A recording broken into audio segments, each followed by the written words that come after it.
Begitu indah. Saya udah lihat ya, belum lihat aja. Very well.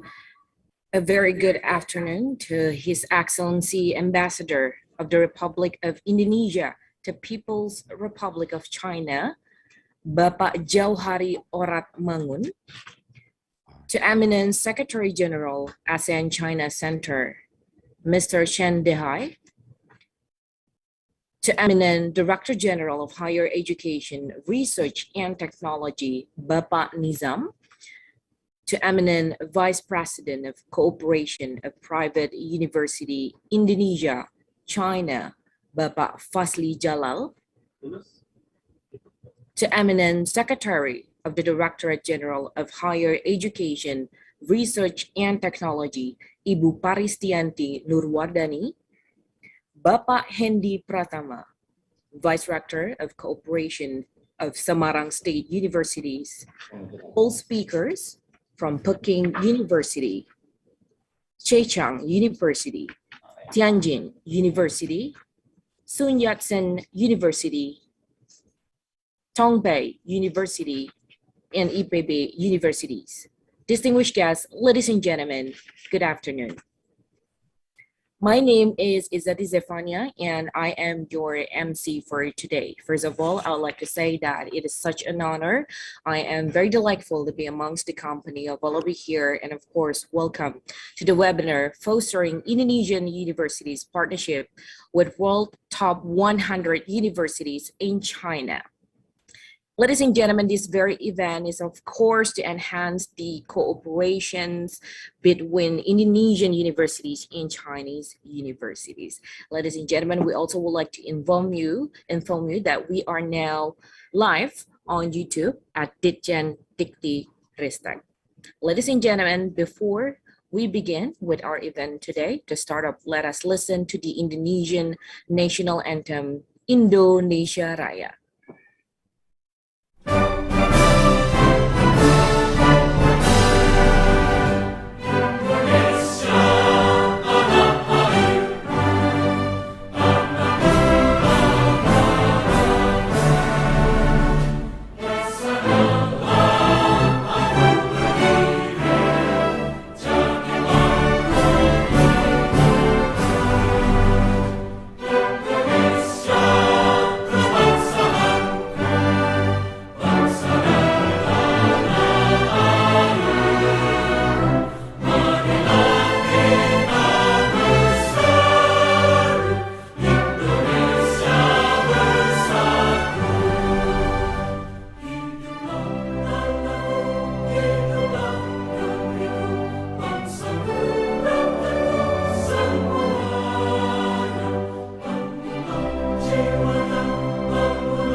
Ladies and gentlemen, please allow me to invite Secretary of the Directorate General of Higher Education, Research and Technology to give her activity report.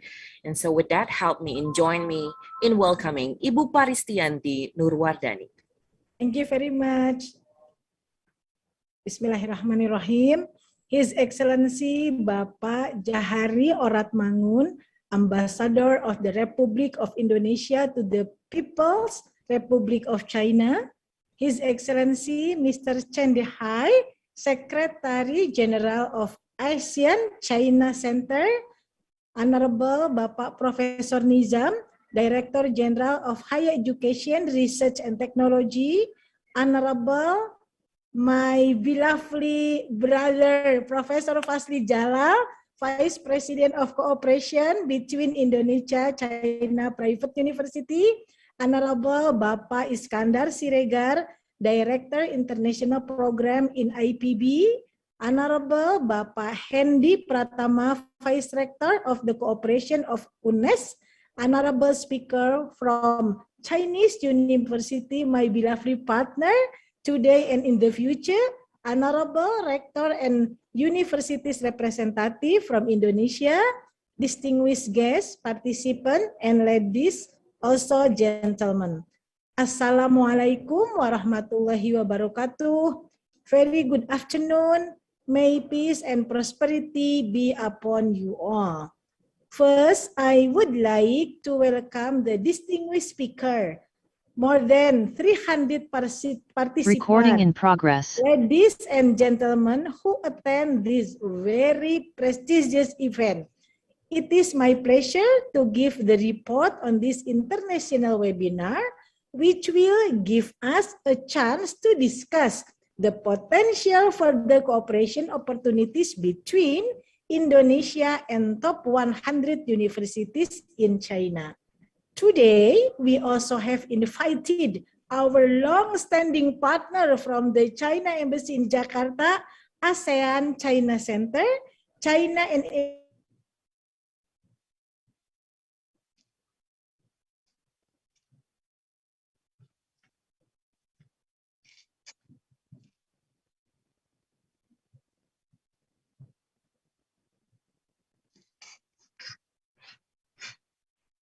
with the expectation.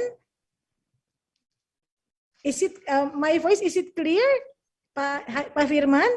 Yes, Bu. Paris. Okay. Yeah, Bu.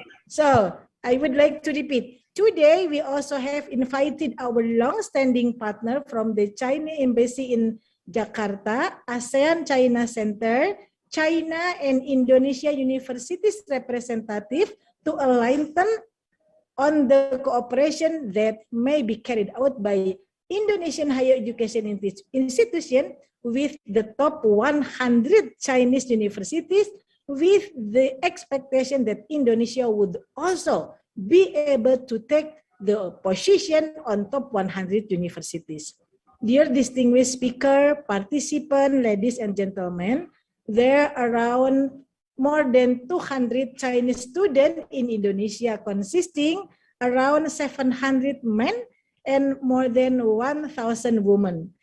This number indicates that the cooperation between Indonesia and China in the field of the higher education, it's really great potential to be developed in the future. Furthermore, international university cooperation could aid in the execution on the emancipated learning, or we call Merdeka Belajar Kampus Merdeka policy, by developing human resources, increasing people-to-people contact, and encouraging collaboration between Indonesia and Chinese institutions. This policy is being implemented through the cooperation between Indonesian universities with the world-class partner. Dear distinguished speaker, participant, ladies and gentlemen, in 2015, Indonesia and China built bilateral relation by signing a MOU on cooperation in the field of higher education in Jakarta. Furthermore, in 2016, two Memorandum of Understanding on the Scholarship Program and mutual recognition in academic higher education qualification were also signed in Guiyang, China. China offers more than 200 prestigious scholarships in the field of maritime, STEM, and also vocational education. Following up on this, on November 16, 2017, at the Kartika Chandra Hotel, the Ministry of Education of China held the Indonesia-China Higher Education Networking and Exhibition. This activity was held to introduce higher education as well as Indonesian also university in China to the Indonesian people and to increase cooperation with universities in Indonesia. At that time, the Indonesian Ministry of Research, Technology, and Higher Education welcomed the event.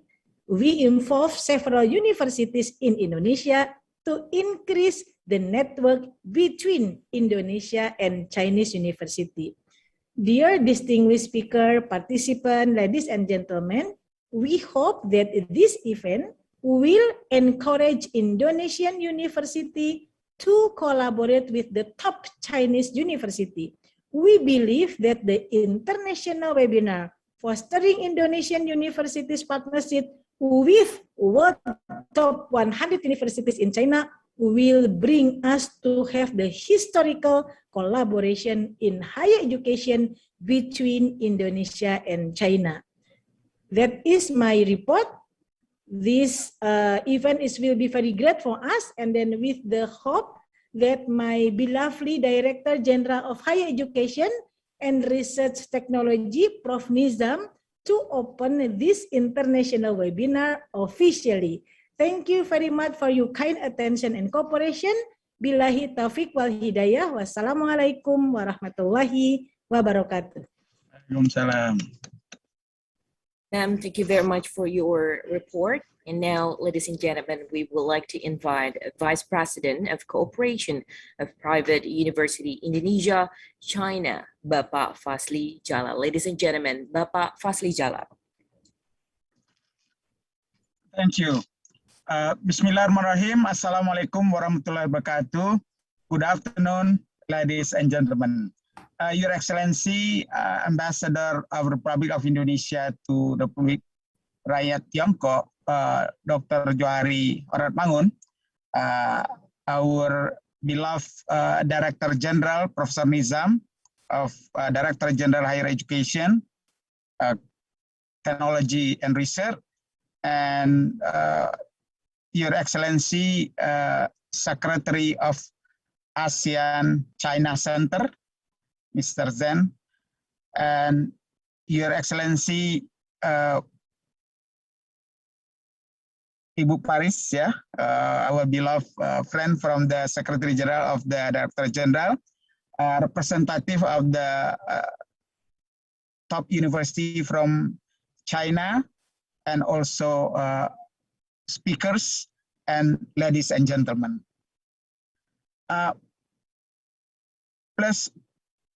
First of all, allow me on behalf of the Cooperation of Private University Indonesia China to express our sincere gratitude to the ASEAN-China Centre and Ministry of Higher Education, Culture, Research and Technology of Indonesia for the arrangement of the international webinar on fostering Indonesian university partnership with world top 100 universities in China.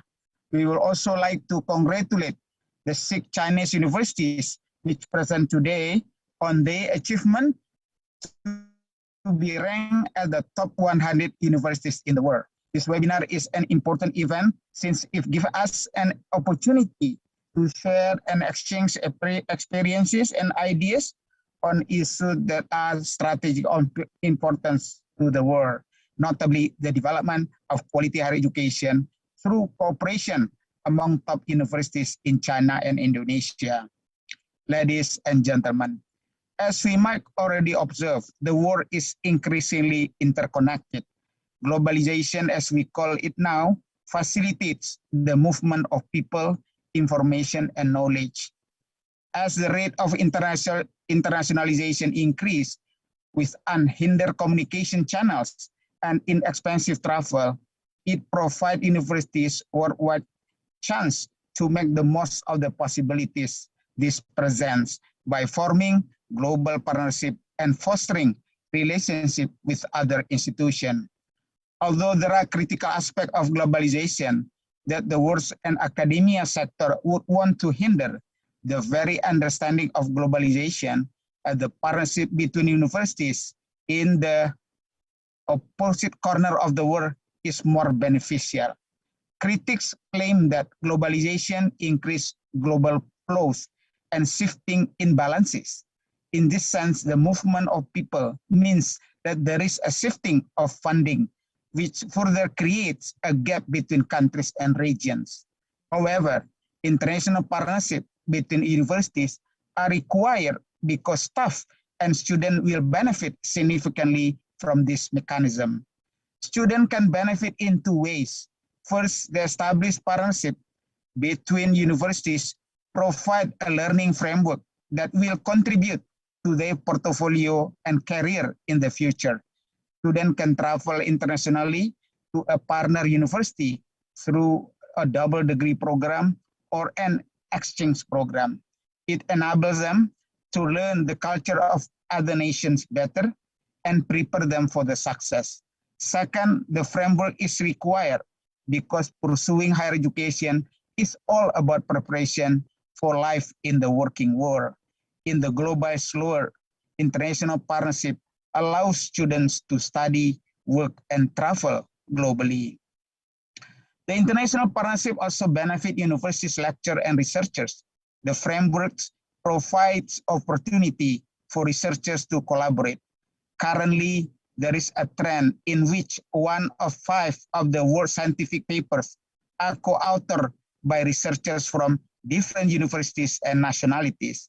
As a result of the expansion of communication method and the ease of international travel, except for this pandemic, academic and researchers are finding it easier than ever to collaborate with their foreign counterpart, making the exchange of academic ideas much simpler to organize.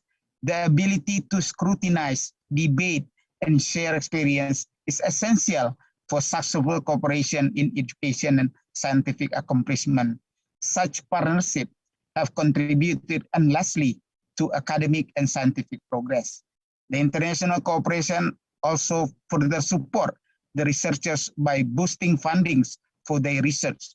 It provides researchers to move and collaborate in a country where research grants are available for their studies. Ladies and gentlemen, the laboriousness of forming university partnerships means that only those identified to endure in the long term should be pursued.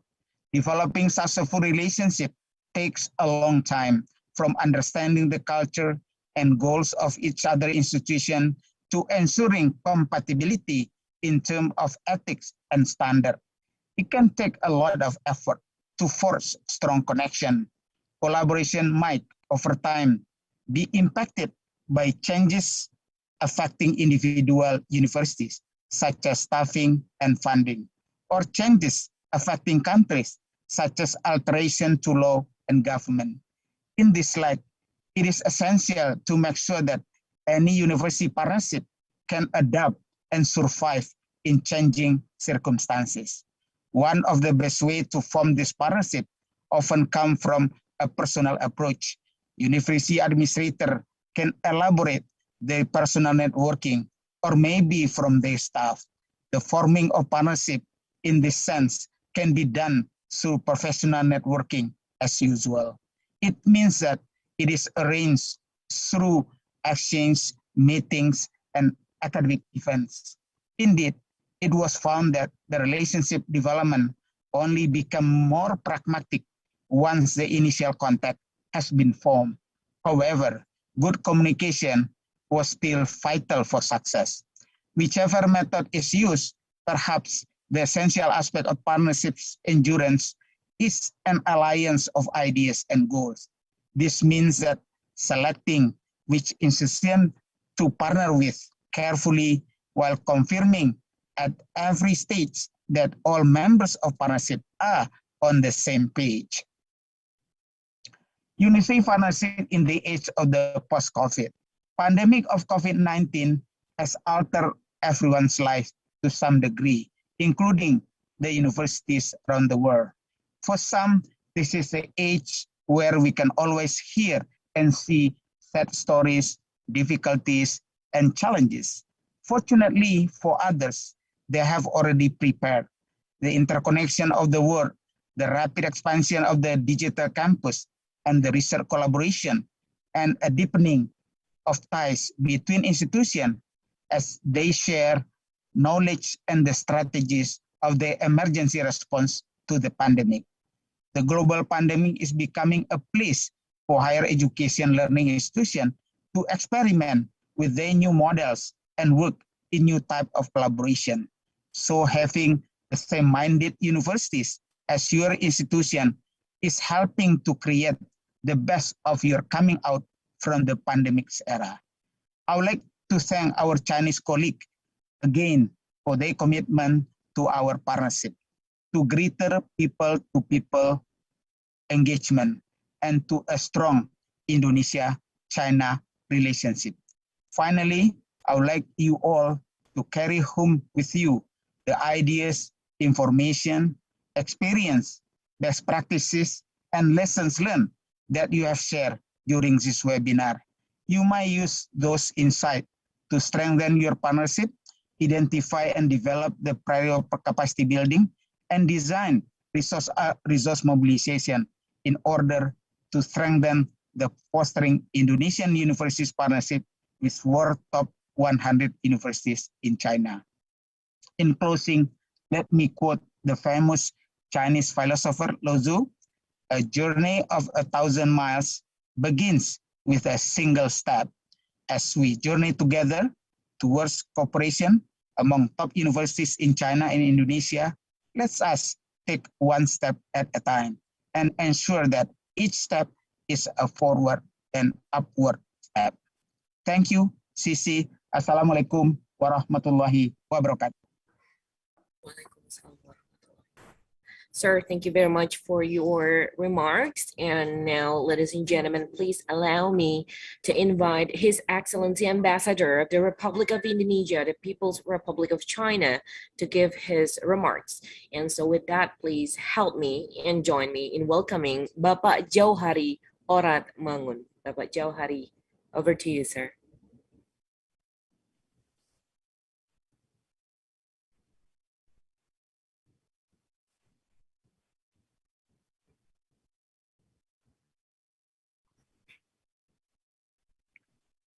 Terima kasih Mbak, selamat siang semua.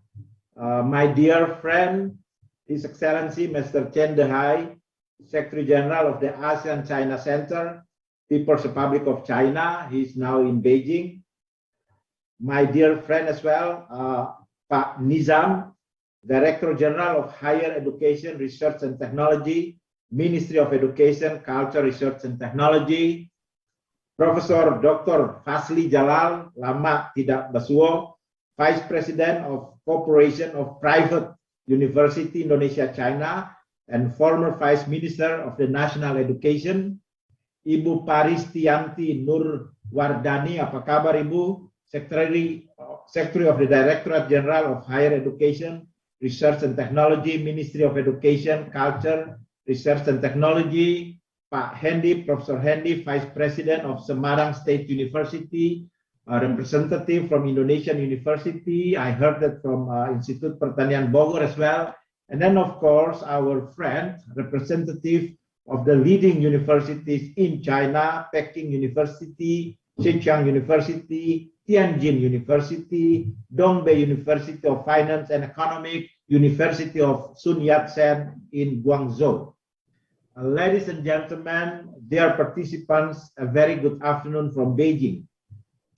First of all, it is indeed a great honor for me to be here in fostering Indonesia Universities Partnership with World Top 100 Universities in China as a program initiated by the Directorate General of Higher Education, Research and Technology, Ministry of Education, Culture, Research and Technology, and of course with our embassy, supported as well by ASEAN-China Centre, to share and discuss about China's university, sharing on how to develop university to become world-class university.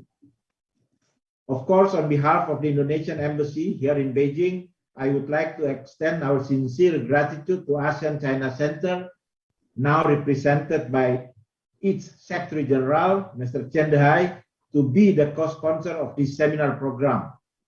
I would also like to extend our appreciation to Peking University, Zhejiang University, Tianjin University, Dongbei University of Finance and Economics, and Sun Yat-sen University that have been an excellent collaborative partner for the embassy and of course with the Ministry of Education as well. Distinguished participants, ladies and gentlemen, this year Indonesia and China celebrated 71st anniversary of the diplomatic relationship. We established our relationship back on April 13, 1950. And since 2005, we elevated our relationship to become strategic partner. And from 2013, elevated again to become comprehensive strategic partnership. In bahasa Indonesia, we used to be teman, sekarang kita adalah sahabat. Untuk itu, for that very reason, this cooperation, it has to be reflected in the three pillars of cooperation. Number one, political and security. Number two is the economic and development. And number three is the social and cultural as well as education pillar.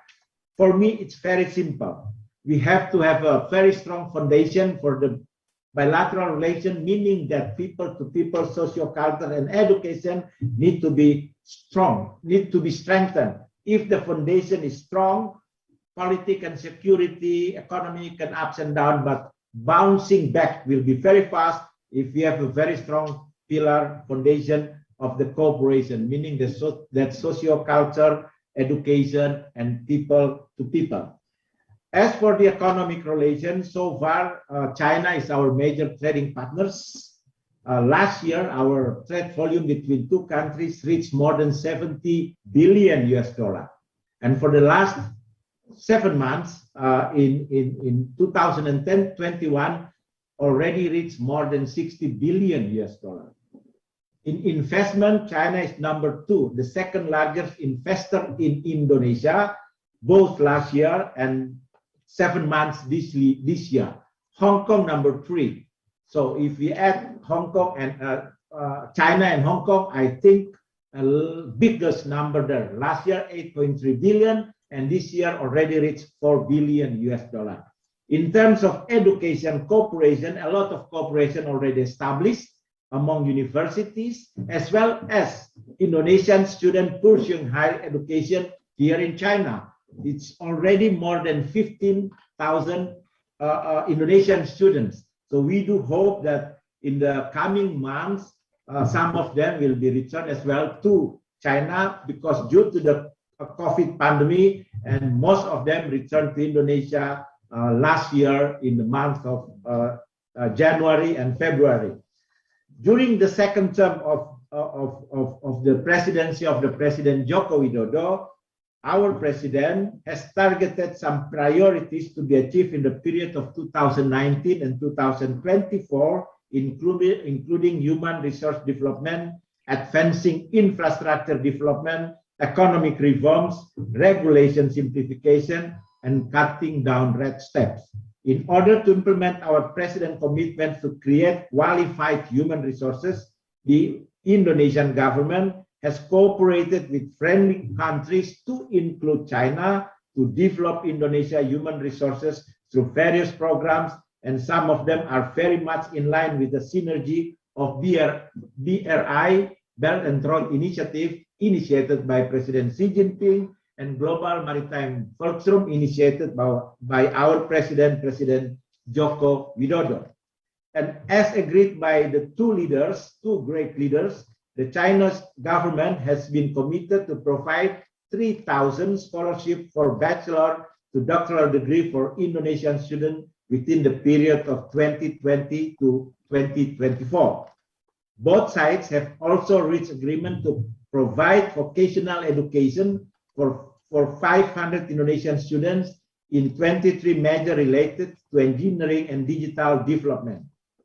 With regard to investment, the Indonesian government will also provide fiscal incentives up to 200% for investors in education sector and 300% in research and development and innovation center. Out of bilateral cooperation, this year as well, we are celebrating the 30th anniversary of the cooperation between ASEAN and China.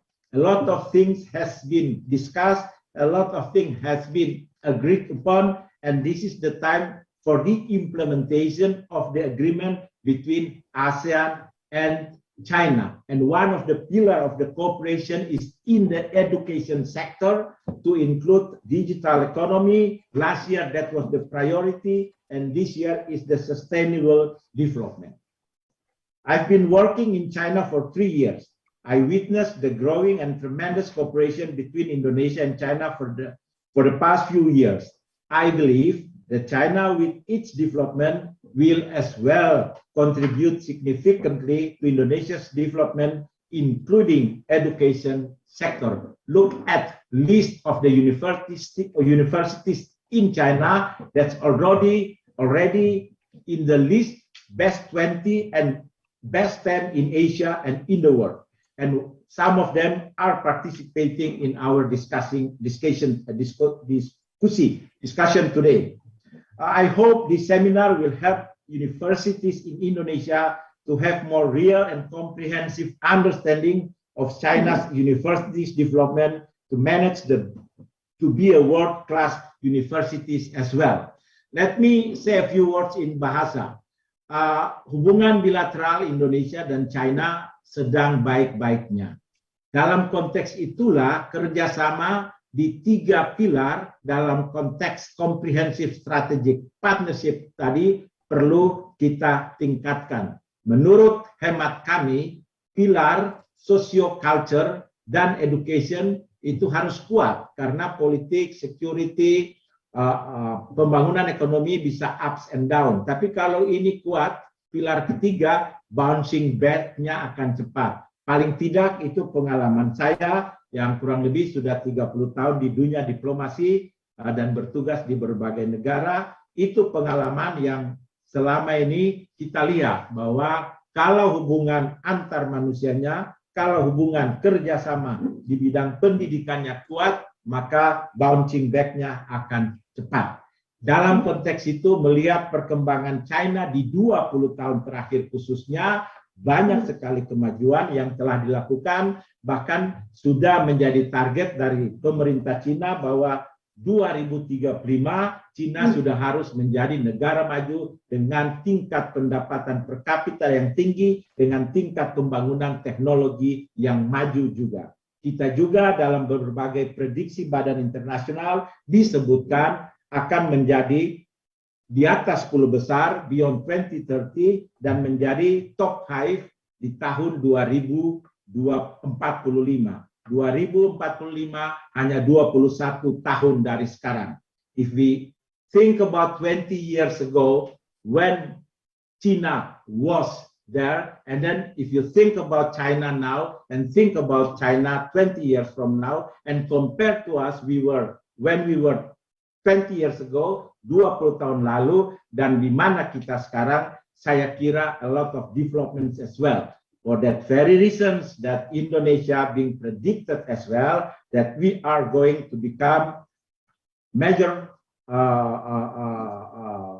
nations in the world in the year 2045, itu hanya 21 tahun dari sekarang. Yang kita butuhkan sekarang adalah antara lain yang paling utama juga pembangunan manusianya, termasuk pembangunan sektor pendidikan. Itulah kenapa kita juga melakukan kerja sama yang banyak antara Indonesia dan China dengan di bidang ini. And for that very reason, once again, thank you very much for your participation. Thank you as well to our friend, Mr. Cendehai, for continuously supporting initiative by Indonesian Embassy and by the Education Attaché here at the Indonesian Embassy. Pak Dirjen, Pak Fasli, dan teman-teman semua, sekali lagi terima kasih banyak. Wassalamualaikum warahmatullahi wabarakatuh. Waalaikumsalam warahmatullahi wabarakatuh. Waalaikumsalam, luar biasa Pak Dubes, terima kasih banyak. Thank you very much, Pak. Ladies and gentlemen, that was His Excellency Ambassador of the Republic of Indonesia to People's Republic of China, Bapak Jauhari Orat. Mangun. Thank you so much, Bapak, for your remarks.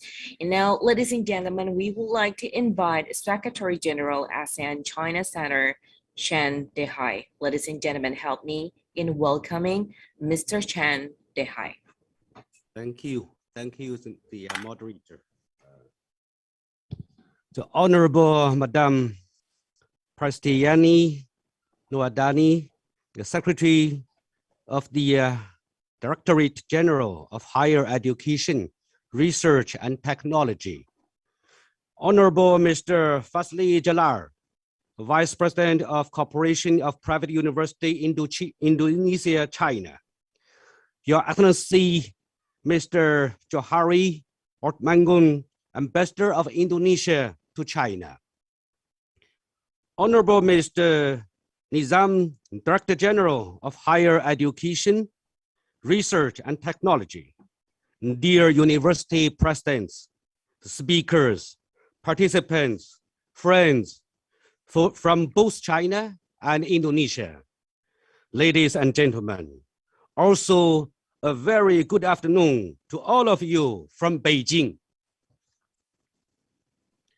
It is my great honor to attend the 2021 Indonesia University President's Seminar, fostering Indonesian universities' partnership with world top 100 universities in China. On behalf of the ASEAN-China Centre, I would like to extend our sincere gratitude to our Indonesia friends and Ambassador Johari and colleagues of the Embassy of Indonesia to China for all the endeavors you have made to this event, and also warm congratulations to the opening of this seminar. As the cornerstone of national development and social progress, education holds the key to achieving sustainable development. It is of great significance that we gather together here to discuss enhancing international exchange and cooperation in the field of education, improving the quality of education in the post-pandemic era, and infusing impetus into economic recovery of our two countries. This forum brings together elite universities and high-quality resources of both Indonesia and China. We believe that this event will provide a platform for universities from Indonesia and China to draw upon experience of each other, build consensus, and deepen cooperation. It will further promote people-to-people exchanges between our two countries and contribute to the cultivation of high-level compound talents. Dear friends, this year marks the 30th anniversary of ASEAN-China dialogue relations. The past 3 decades has witnessed the remarkable achievements made in all respects of ASEAN-China relations.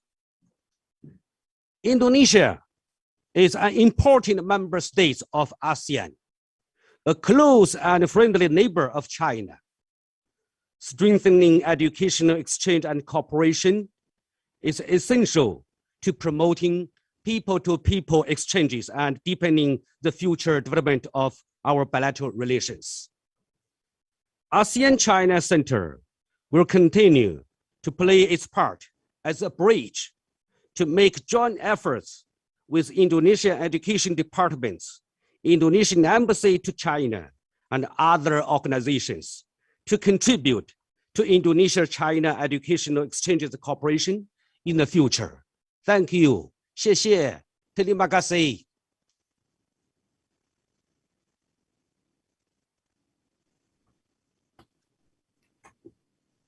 Sir, thank you very much for your remarks. Ladies and gentlemen, that was Mr. Chen Dehai, Secretary General, ASEAN-China Centre.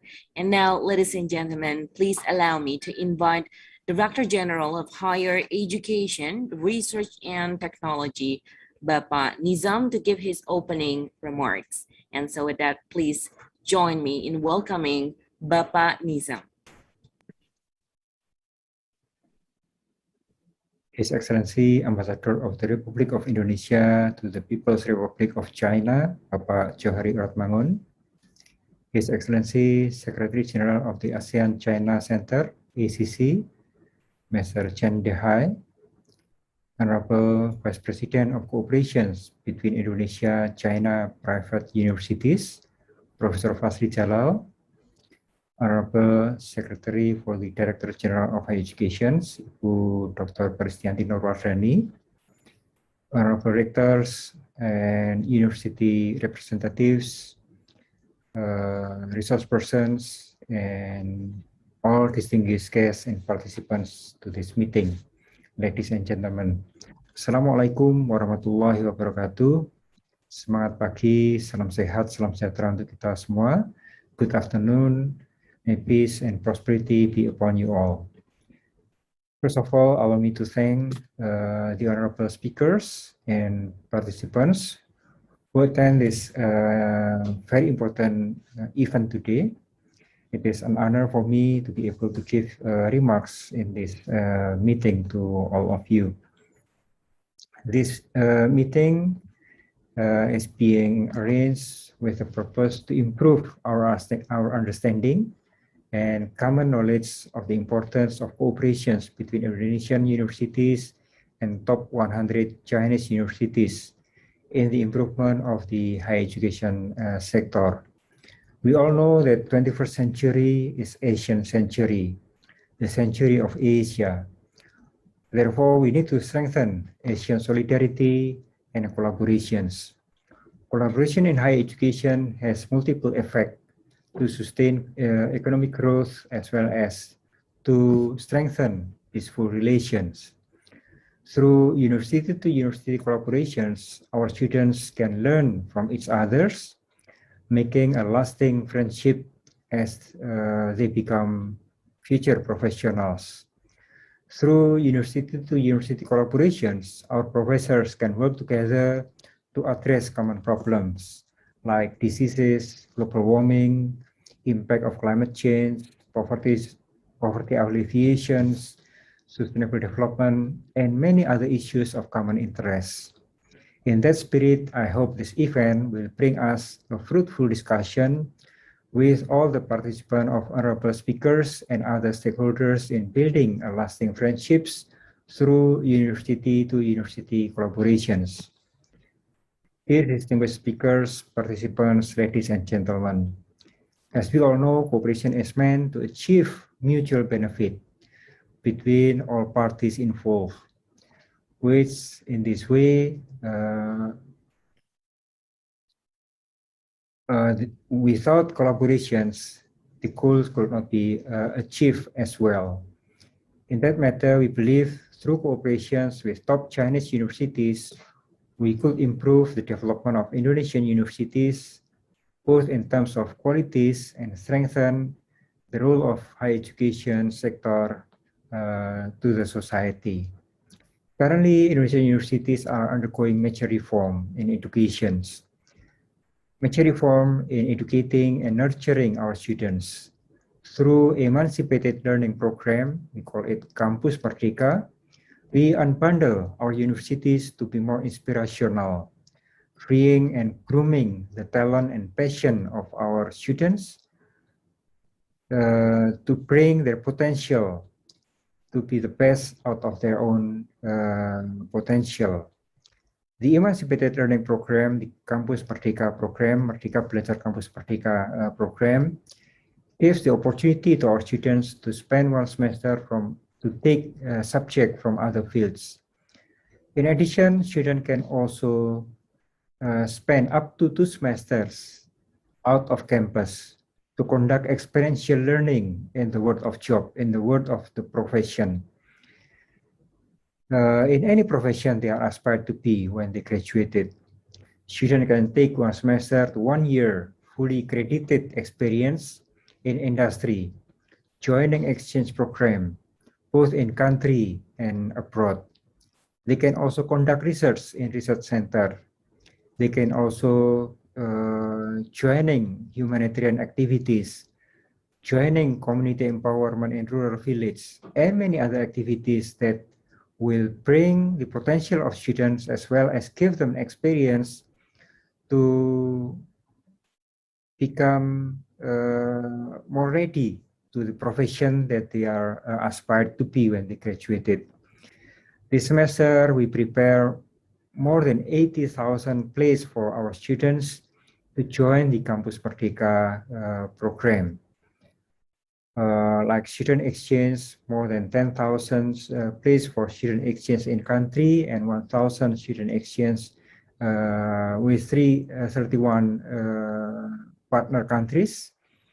And also 22,000 students currently joining the Kampus Mengajar or teaching in remote schools.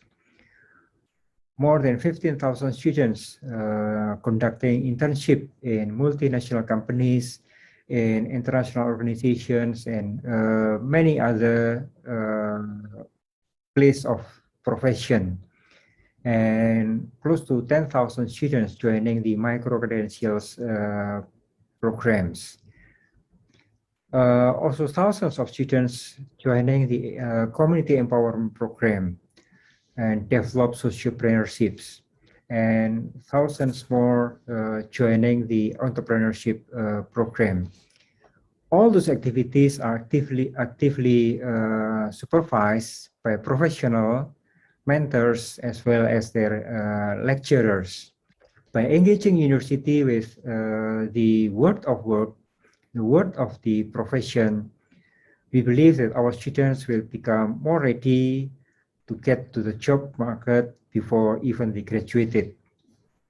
This emancipated learning program has been breakthrough in addressing the gap between university graduates and the competencies needed in the workforce, needed in the industry, needed in the society, needed in the profession. And I do hope that collaborations between Indonesia and China in higher education, especially with top 100 world-class universities in China, the emancipated learning program can have a new partners, can engage more with the Chinese universities in preparing our students to become more internationally ready. Currently, there are 4 Indonesian universities among top 100 world-class universities in terms of impacts on SDGs. This ranking is known as Impact Ranking, developed by Times Education's supplement. The 4 Indonesian universities among top 100 world-class universities are ITS in the 64th place, Unhas in the 79th place, UGM Gadjah Mada University in the 83rd place, and Universitas Indonesia in the 85th place. In addition to that, 5 other universities are among top 500 world-class universities in terms of impact ranking. In the QS world-class university, currently 4 Indonesian universities rank in the top 500 in the QS world-class university rankings. Gadjah Mada University in 254, Universitas Indonesia in 290, Institut Teknologi Bandung in 303, and Universitas Airlangga in 465. Of course, ranking is not the goals, it's not the objective, but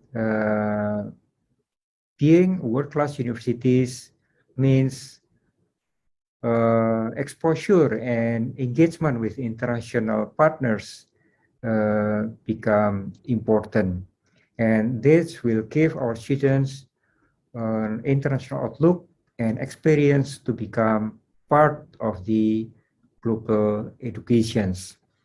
In the future, that we hope to strengthen our universities by collaborating with our Chinese partner. Indonesia and China have always been in good bilateral relations, and We do believe that collaboration through universities to universities of Indonesian universities with China top 100 universities will become a driving force for strengthening future collaborations between the two countries, especially in welcoming the 21st century as the ASEAN century. So we can go from strong to strong through collaborations between our two universities. I thank you very much for the support of Chinese government and Chinese universities. And let's see, and we are looking forward to see fruitful collaborations between our two countries through university to university collaborations. Thank you very much for your kind attention and cooperation. Wassalamualaikum warahmatullahi wabarakatuh. Shalom, Om Santi, Santi, Santi Om. Thank you very much. Good afternoon. Good afternoon. Thank you, Bapak Nizam, for your opening remarks. And now, ladies and gentlemen, we have come to our very main agenda for today, which is the panel sessions. There will be presentations on the potential cooperation in China university scholarships. And this very session will be moderated by Bapak Hendy Pratama, already here with us. Bapak Hendy, the Vice Rector of Cooperation of Semarang State University. And so with that, without further ado, ladies and gentlemen, help me and join me in welcoming Bapak Hendy Pratama.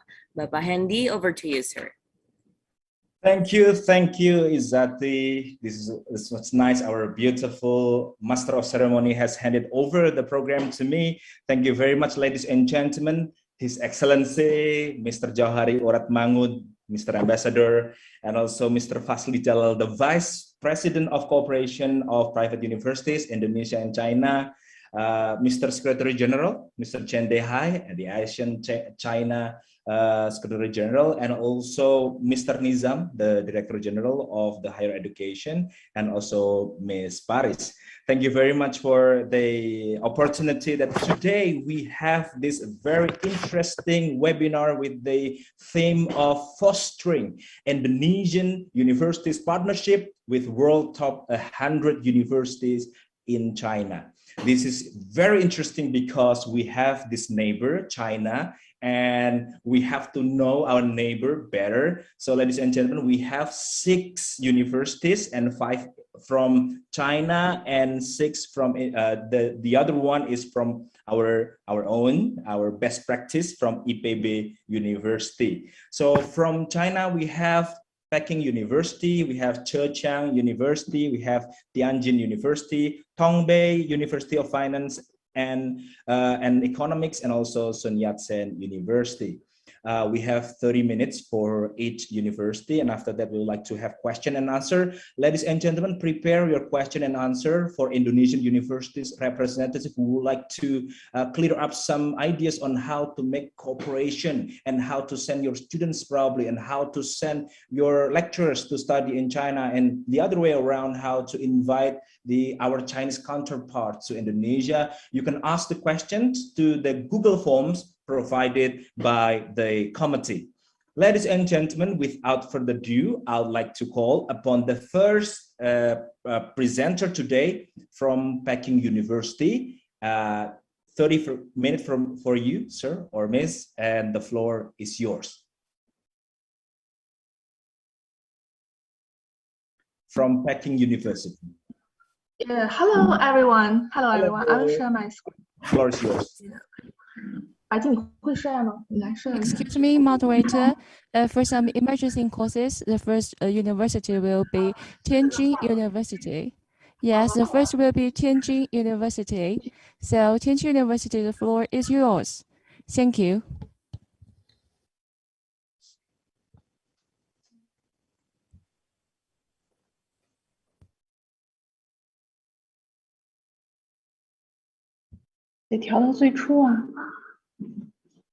Okay, so first is from Tianjin University. The floor is yours. Let me check.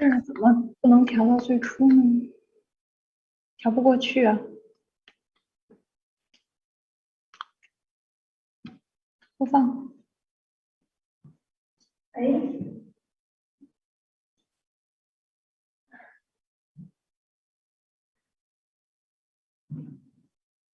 确定。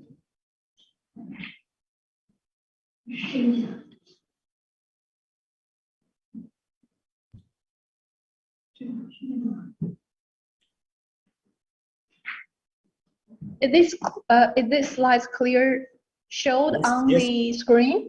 Very Okay, clear. thank Very you. clear. Thank you very much. Thank you very much. First of all, I would like to thank the Indonesia Embassy and also the ACC for providing this very good platform for the communication between Indonesia universities and Chinese universities. And my name is Zhang Zhen, and I'm from International Cooperation Office of Tianjin University.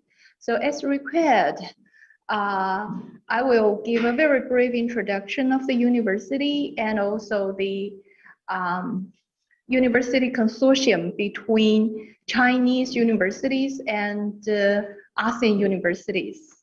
So I will go very quickly.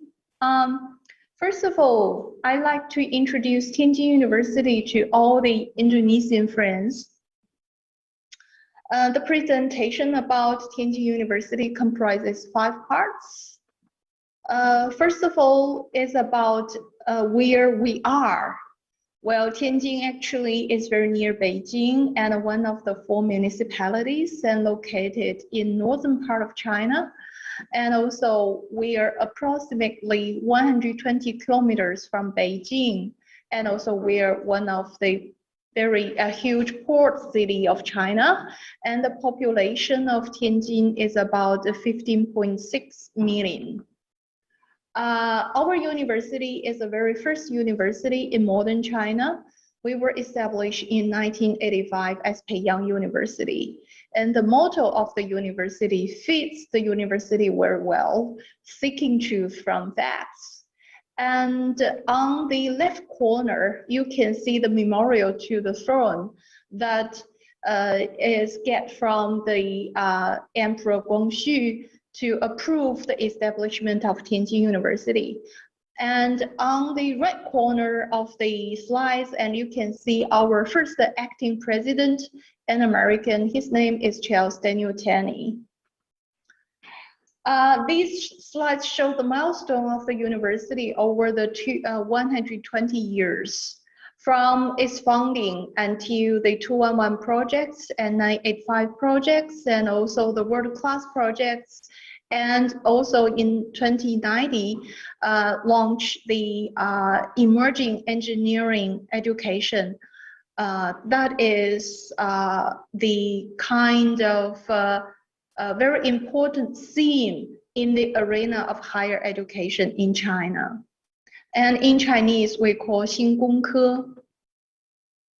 And this slide shows the key figures of the university. So we have student population, undergraduate about 90,150, and the master student, PhD student equally 90,000. And we have 4,391 international students coming from over 100 worlds. And we offer undergraduate program, master program, and doctor program. So the faculty and the staff is about 4,938. And last year in 2020, we got research income totaling 3.8 billion RMB. And also we collaborate with 250 partner universities around the globe. And this slide shows the campuses of the university. We have actually 3 campuses. And we have different academic schools. This slide shows our academic schools located on the new campus we call Beiyang Park campus. We have chemical engineering, civil engineering, environmental located on the new campus. And also the old campus, we have architecture, electrical and information engineering, and earth system, earthis. And also we have life science and medical located on the old campus that is in the downtown area. And the discipline ranking of the university performed very good. In the last round, we have 9 discipline rank level. We have altogether 14 A-level disciplines. And our chemical engineering has been ranked #1 in China for the consecutive 4 rounds of assessment.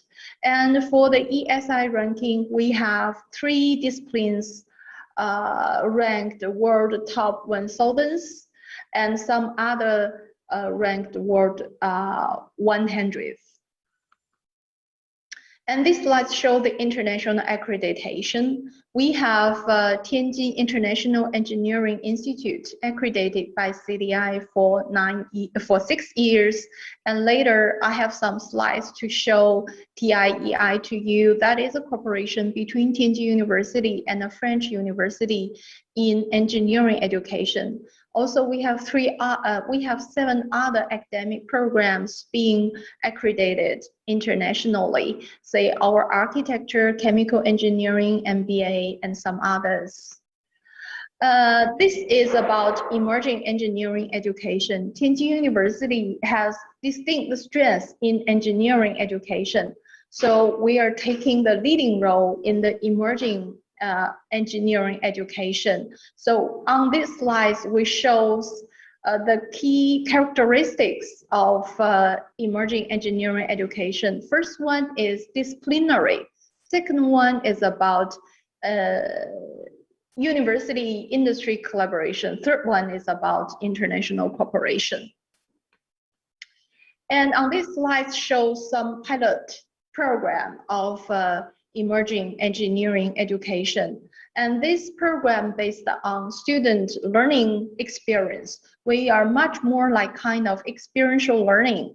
So you can see on this slide, especially the classroom, the students are trying to run the trekking car designed by themselves. Very interesting classroom lecturing. And this slide we go to the research of the university. So we show some figures. If we talk about research, we love figures. So the research fund from 2016 to 2020, you can see very steady growth of the research income, and also the patent steady growth, and also the paper cited by SCI, very steady growth. So the university pays much attention to its research capacity, and our researchers and students perform very well in the past 5 years. And our research facility, so we have altogether 4 state key laboratories. We have 1 in engines, that is mostly focused in internal combustion power. Second one is about precision testing techniques. And third one is about chemical engineering. And the fourth one is about hydraulic engineering. So from the national key laboratories, this university shows very much distinctive strength in engineering and a very good liaison with industry. And these slides shows the themes, the highlighted research themes. So we have very strong group conduct research in smart dam and smart grid and air distribution system for the C919. And also we have a very strong team who conduct the brain-computer interaction neural robot system, and also another research team based in our chemical engineering conducting microsurgery robot. And in this area, we collaborate with King's College in London. And this slide shows some other highlighted research themes conducted by our researchers. We have professors conducting flexible sensor material. And also in this area, we have a very good collaboration with National University of Singapore.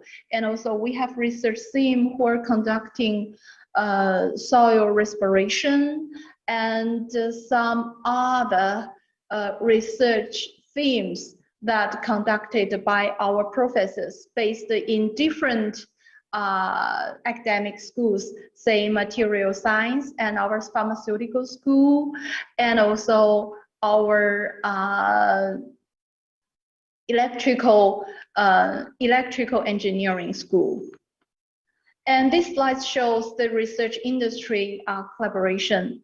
Just as I mentioned, the university has very strong linkage with industry, and this is a very unique strength of the university in terms of student training. So the industry collaborate with the university not only for the technology transfer, but also they have very deep engagement with Tianjin University in terms of student training. And next we'll come to our responsibility, that is the global engagement of the university. So this slide shows the landscape of the collaborators of the university. So we have more than 250 partners in 50 regions and countries. We can see that Asia and Europe stands the continent where we have the largest partners. And also our signature projects in terms of global engagement. We collaborate with Georgia Tech, and we have a Shenzhen Institute, and offer master degrees in 3 areas, in computer science and ECE, and also environmental engineering, and also we offer PhD program. And we have another joint institute in Fuzhou, that is a collaboration between Tianjin University and National University of Singapore. And we have research, we have 3 research centers in emerging optoelectronics, advanced manufacturing, and also energy materials and catalysis.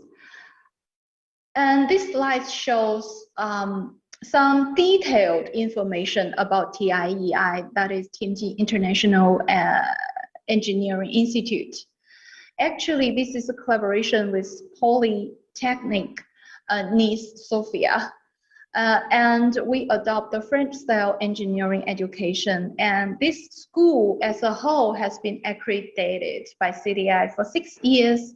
And one unique strength of the school is about the enterprise club between the school with the industries. And also we have a kind of starring school in the university, that is our pharmaceutical science and technology, which has been designated as one of the international center of excellence in China by SOFIA and MOE. And the key features of the university of the school is over 40% of our faculty are non-Chinese ethnic international faculties, and this school can offer undergraduate, master, and PhD degrees. The instruction language and the curriculum are all English, and also they have the research fields as presented on the slides. And then comes to the very key collaboration, that is the ACNEC InTech. We initiate this network between Chinese universities and ASEAN universities. And this consortium was founded in 2014. And until now, we have 10 Chinese universities and 14 ASEAN universities.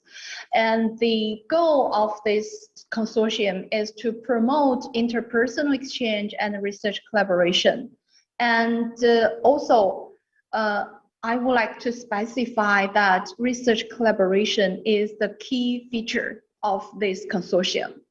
We conduct a very in-depth collaboration in research and student training within this consortium. And the leadership comes to Tianjin University as the permanent secretaries of the Chinese consortium, and Mahito as the permanent secretaries of the ASEAN consortium. And some key features from its founding.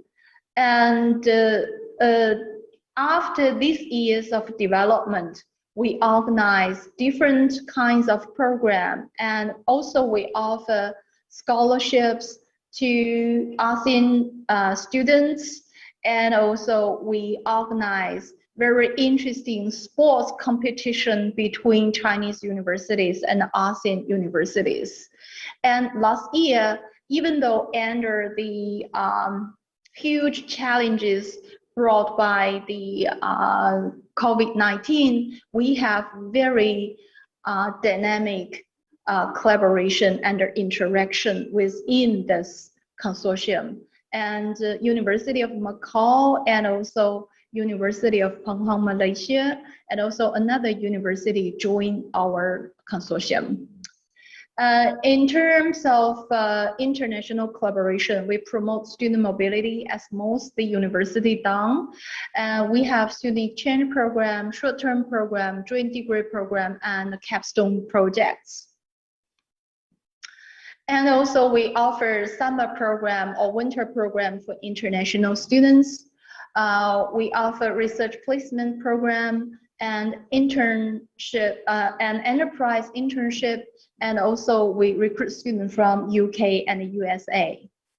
And this shows the international student number of the university. So you can see a very huge increase from 2014 until 2019. The year 2020, the number is not very beautiful, so I didn't show it on the screen. And these are the degree programs that we can offer in English. So we have bachelor programs and master programs and doctoral programs.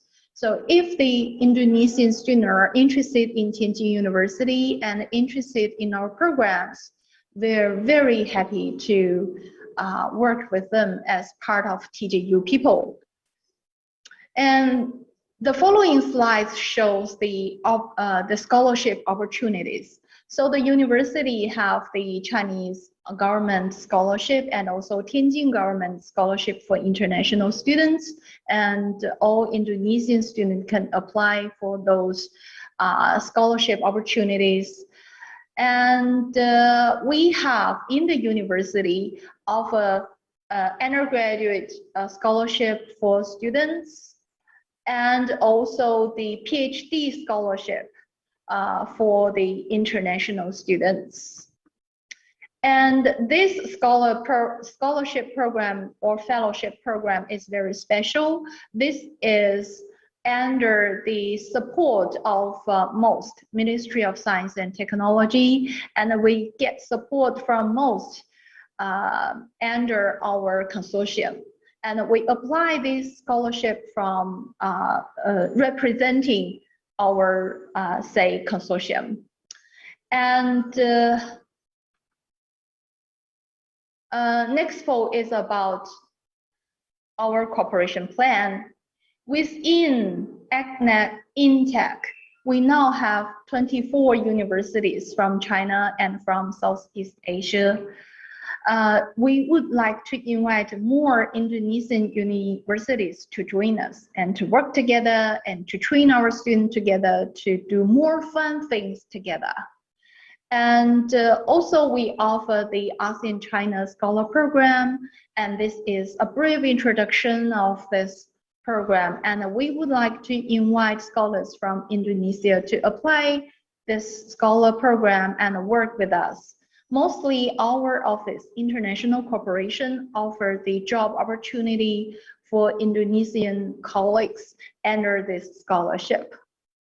And also we are willing to collaborate with Indonesian universities in student training from articulation program to course sharing. And also I would like to share with you the beauty of the university. Because the COVID-19 blocked our physical visiting. So I would like to show the beauty of the university, and if someday we can navigate through this COVID-19 and we can meet on the beautiful campus. So this is the picture of the old campus, and the crab apple is a university flower. And also this is our downtown campus. This is the autumn of the downtown campus. Yes, this is our new campus in the winter season. And thank you very much for your attention. So if you're interested working with us, we show you our contact information. Thank you. Thank you very much from Tianjin University. They have specialty on soil and also smart material in industry. And in the last part of the presentation was the scholarship. So basically it is a good opportunity. Ladies and gentlemen, we're really sorry that you cannot ask their question directly because of the time limitation. However, we already provided you with the Google form, and we'd like you to fill in the form, and we'd like to read after the next university presenting. Thank you very much. Applause for Tianjin University. And I assume now Peking University is already ready, right? Peking University, check. Sorry. Are you there? Are you okay with the already connected Peking University?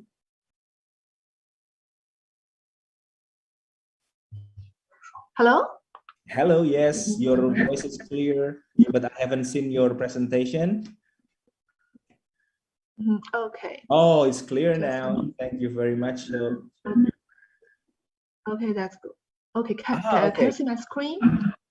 Okay. Okay. Well, so, okay. gentlemen, Peking University, the floor is yours. Hello, everyone. I'm Xia Jiali from Office of International Collaboration of Peking University Health Science Center. I'm very glad to attend today's webinar, and I'm sorry Professor Guo Congbin had a schedule conflict. So later I will show his video presentation on how to improve university ranking.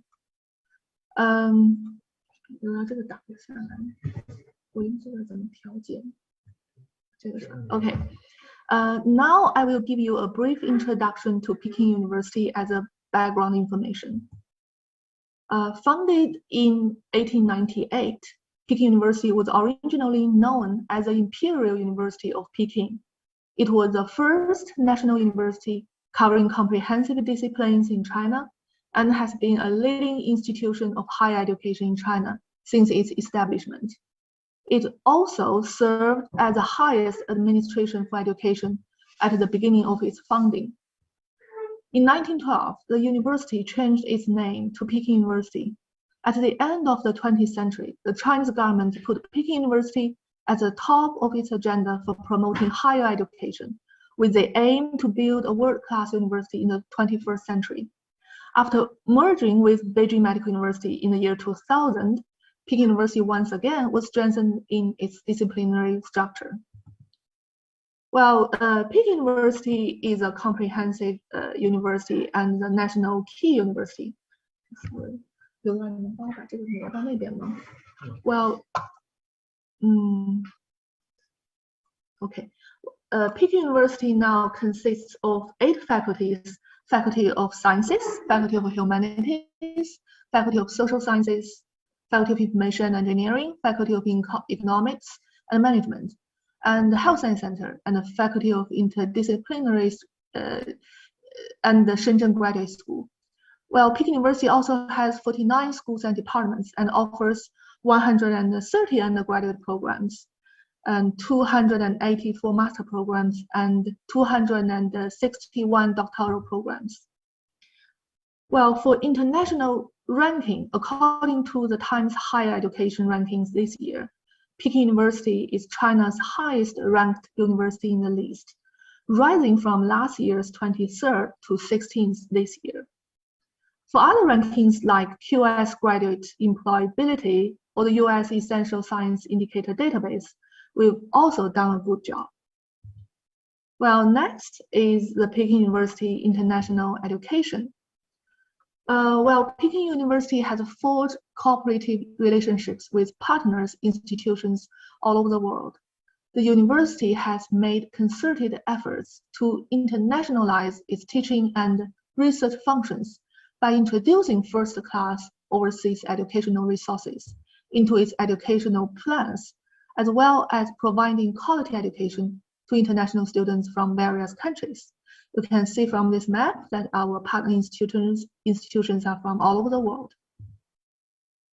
Well, 2 years ago, Peking University released its Global Excellence Strategy, which is CLOUD. It's an international blueprint implemented to respond to changes in the new era. Well, for CLOUD, C stands for creativity. We will enhance collaborative creativity when it comes to scientific research and generously pool in high-quality scientific research resources. L stands for leadership. The future talents should not only have extensive knowledge, but also have international vision and cross-cultural communication competence. O stands for openness. We will continue to participate in exchanges and cooperation with international community around the world. And U stands for uniqueness. The new era of globalization is a time filled with more distinctive personality. Each university has its own unique culture and spirit, which encourages civilized exchanges and mutual learning. And D stands for diversity. We will fully respect, appreciate, and care for the diversity of civilization. Well, Peking University has different programs for international students, including degree programs and non-degree programs. These are the numbers of our students for different programs. Well, for degree education, for undergraduate program, students are required to complete the curriculum within 4 to 6 years and fulfill the designated number of credits and pass the thesis defense. And for postgraduate program, the basic study period for master degree candidates is 2 or 3 years. And for doctorate program, the basic study period for doctoral students is generally 4 years. In the year 2021, there are 395 majors for international students in the main campus of Peking University, of which 75 majors will be taught in English. This is a list for the degree programs that taught in English. Now, I would like to introduce a little bit about our China ASEAN University Consortium on Medicine and Health. Supported by the ASEAN-China Centre, the China ASEAN University Consortium on Medicine and Health was founded on October 14th, 2019 in Beijing, helping deepen China ASEAN medical and healthcare cooperation. The consortium has members from 43 universities and medical schools in China and ASEAN countries, 21 from China and 22 from ASEAN countries. And we have 2 members from Indonesia. The university, the consortium, the China ASEAN University Consortium on Medicine and Health is a non-profit international cooperative platform for medical education, medical research, and medical services. According to the Beijing statement issued by the consortium, it aims at promoting regional and global medical science and public health through in-depth exchanges and collaboration, based on the principles of extensive consultation, joint contribution, and shared benefits, aiming to improve people's health and well-being in China and ASEAN countries. The consortium will act in the spirit of peace and cooperation, openness and inclusiveness, mutual learning and mutual benefit, and strive to promote cooperation and exchange in the fields of medical education, medical research, and healthcare, create a multilateral and bilateral cooperation mechanism and new cooperation models, and march on together to the road of better regional health. Okay, now I would like to show you the video presentation on how to improve university ranking. This presentation is by Professor Guo Congbing. Professor Guo was born in June 1918. He received his PhD degree in management science from Graduate School of Education, Peking University in 2006, with an award for National Top 100 Doctoral Degree dissertation in China. Guo currently holds a position as doctoral supervisor and professor at the Graduate School of Education.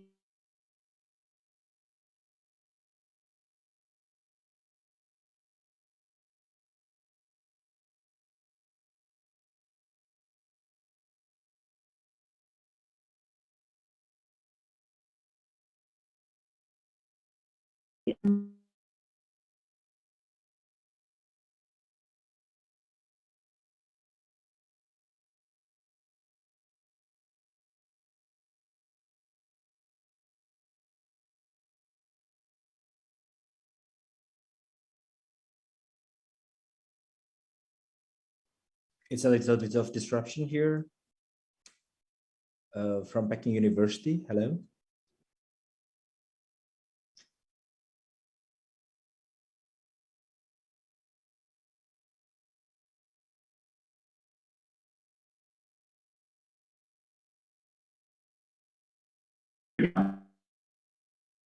We're still waiting from the Peking University. We have a connection problem apparently. Let's wait a little bit on the timing. If not, then probably we can continue the next one. I'm waiting for the comment from the comment center.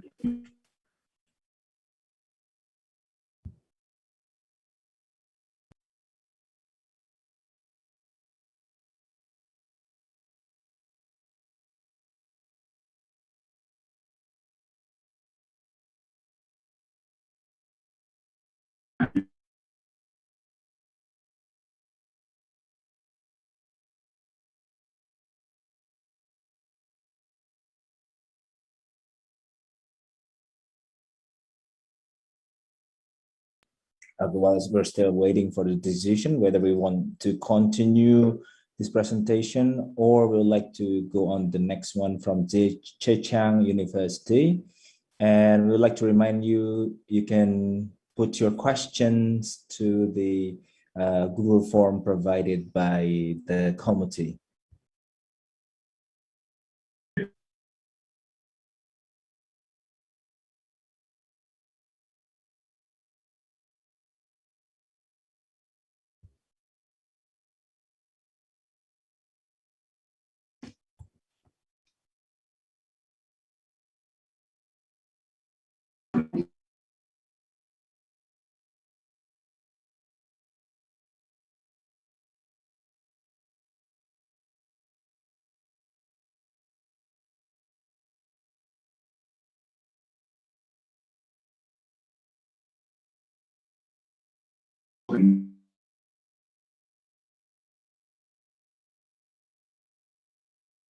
The THG company considers some indicators designed by US company and hoping that the learning as knowledge could be realized.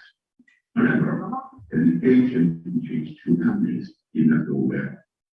The QS and the THG then started to announce their own version of what university rankings.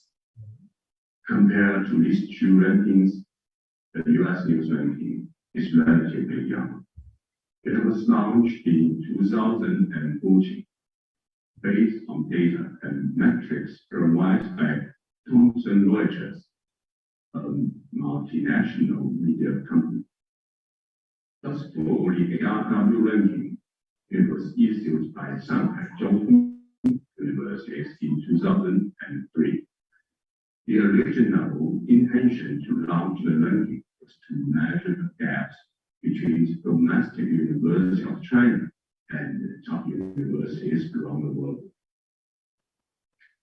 In recent years, Peking University has gradually improved its ranking in different kinds of ranking tables. In THG ranking, it was ranked 45th in 2014 and 16th in 2021. In QS rankings, it has gone from 46 in 2014 to ratings in 2021.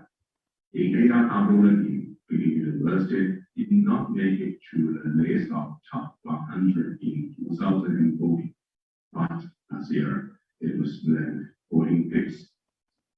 In US News ranking, it was ranked 65th in 2018 and 51st this year.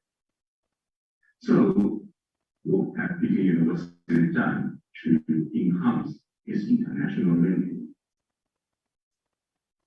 First, Peking University have kept working on improving research quality to enhance its international academic influence. Research as an indicator is heavily weighted in different rankings. In THE ranking, research and citations have both accounted for 30% of the overall score. In THE rankings, citations per faculty are used to measure research quality of universities. And the weighting is 20%. In recent years, Peking University has attached great importance to the improvement of research quality, along with other measures to support academic work, such as increasing fund investment and patent improvement. The research outputs have grown rapidly. As a result, we can see a significant rising trend in research-related indicators. Second, Peking University have increased the ratio of international students, staff, and co-author papers. International diversity is an important indicator in different ranking systems. Related indicators in THE ranking include international author staff, students, and research. It's rated 7.5%. Peking University have actively encouraged teachers to cooperate with foreign peers to publish articles, admitted outstanding international students, invited foreign experts to give lectures, and support domestic experts to go abroad as visiting scholars. The score of international diversity in THE ranking, international staff ratio score, and the international student ratio score in QS ranking have increased quickly. Third, Peking University has tried hard to make sure that the data we collect and submit are accurate and objective. Some indicators in THE and QS rankings ask schools to submit their own data in THE ranking. These indicators include PhD degrees awarded, papers per research and academic staff, with the research income, ratio of international to domestic staff, and ratio of international to domestic students. In QS ranking, the data observation include faculty student ratio, citations per faculty, international student ratio, and international staff ratio. Because the two rankings require a number of full-time equivalent students or staff, schools need to convert the number of those who have not been in schools for a year, and those who are only part-time. Before the submission of data, Peking University will check the data thoroughly and provide honest data which have been converted scientifically. Here are my humble opinions about what Indonesian universities could do to improve world ranking. Firstly, universities should treat rankings with caution. World university rankings should be taken seriously, since it provides objective and robust information on a certain school. However, it's not reasonable to take it as the only criteria. Ranking as a metric for effective education is problematic in many ways. It normally relies too much on certain indicators. However, some important factors are not measured or cannot be measured.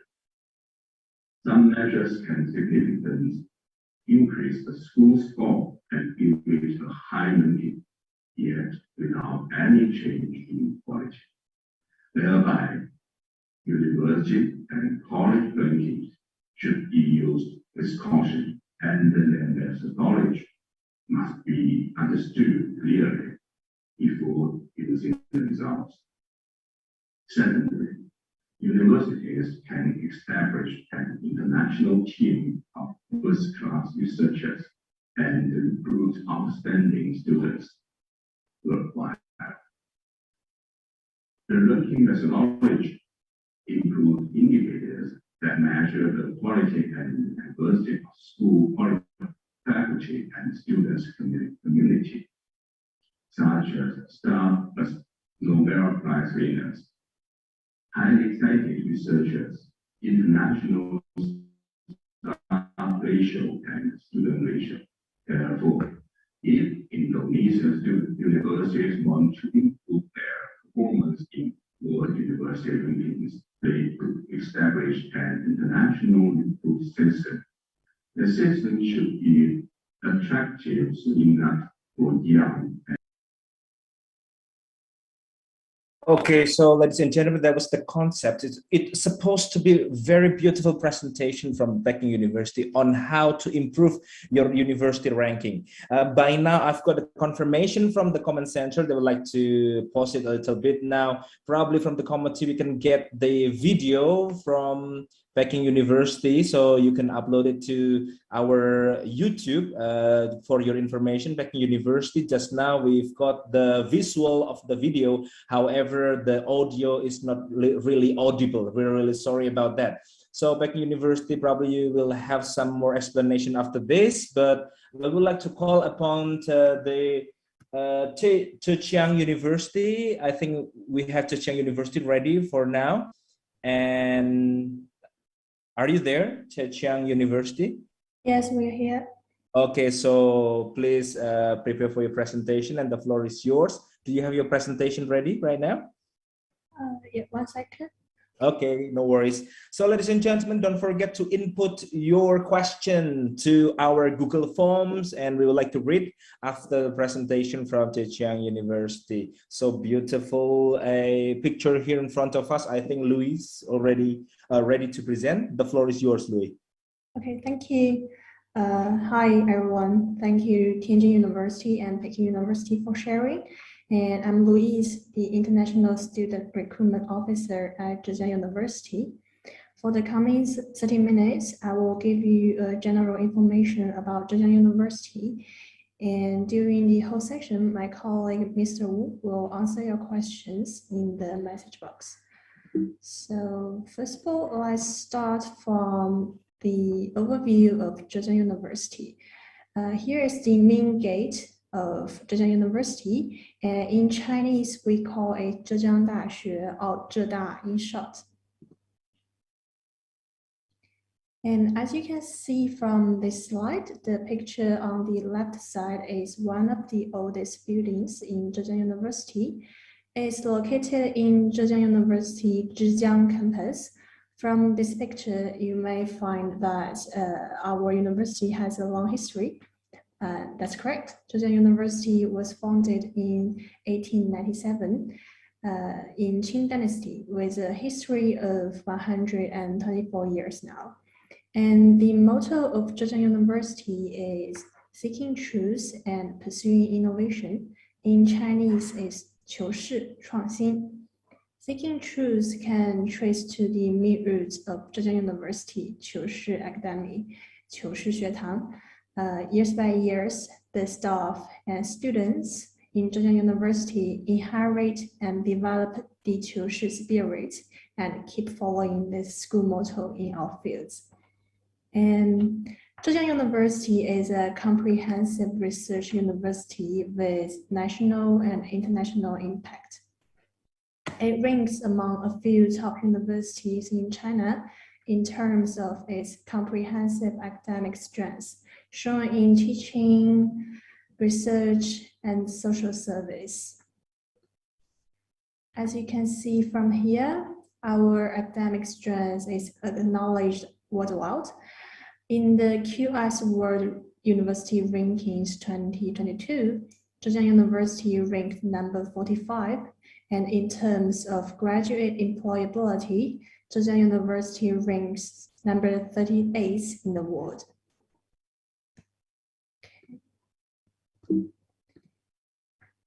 From this picture, you can see, according to the academic ranking of world universities, Zhejiang University's national rank is number 3 and the world rank is number 52.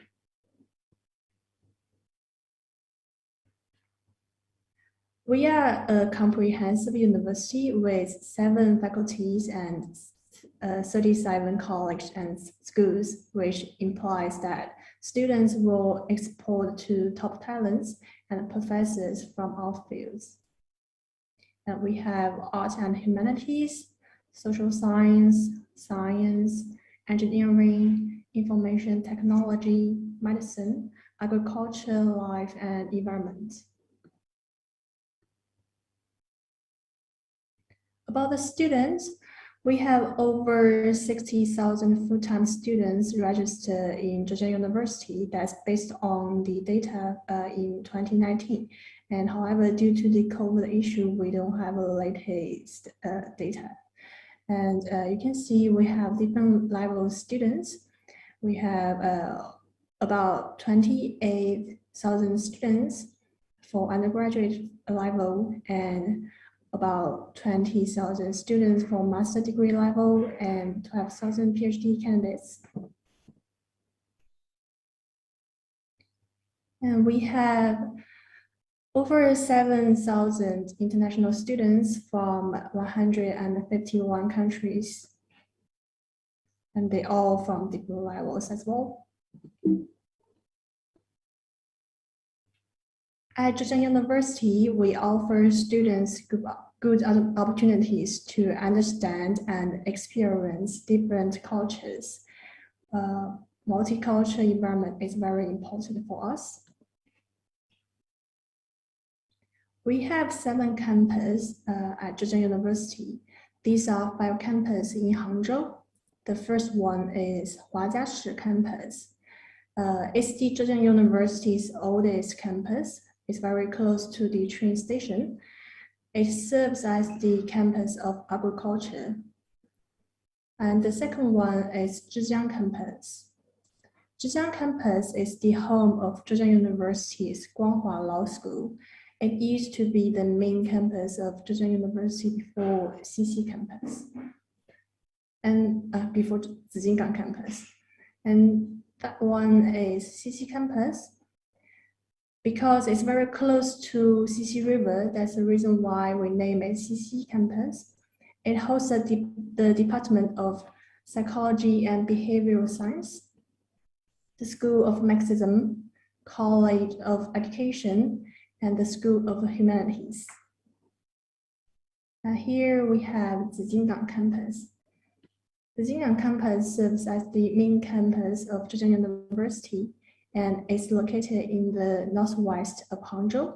It's the biggest campus and most of the academic department and schools are located here in Zijingang. And now we have the last one in Hangzhou, Yuquan campus. Yuquan campus is the main campus of engineering, computer science, and the physical science.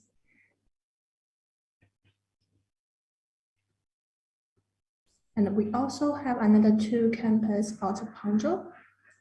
One is Zhoushan campus, and another one is Haining campus. Zhoushan campus is relatively new, that opened in 2015 and serves as the campus for the Ocean College. And it's located in Zhoushan, which is a very beautiful coastal city in Zhejiang. And Haining campus is the international campus. Here we have a picture of Haining campus. And about Haining campus is located in between Shanghai and Hangzhou. So if you take a subway to Hangzhou, it only takes 30 minutes.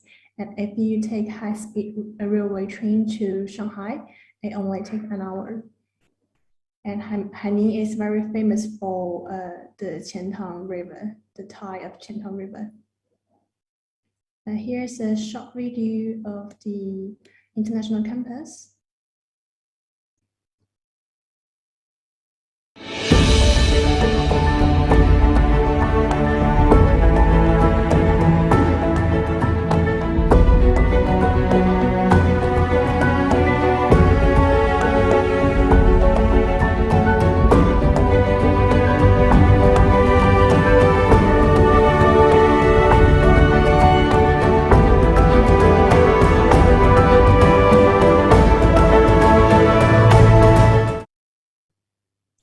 And now let's move to the school, college, and departments. These are the school, college, and departments that offer Chinese taught programs to international students.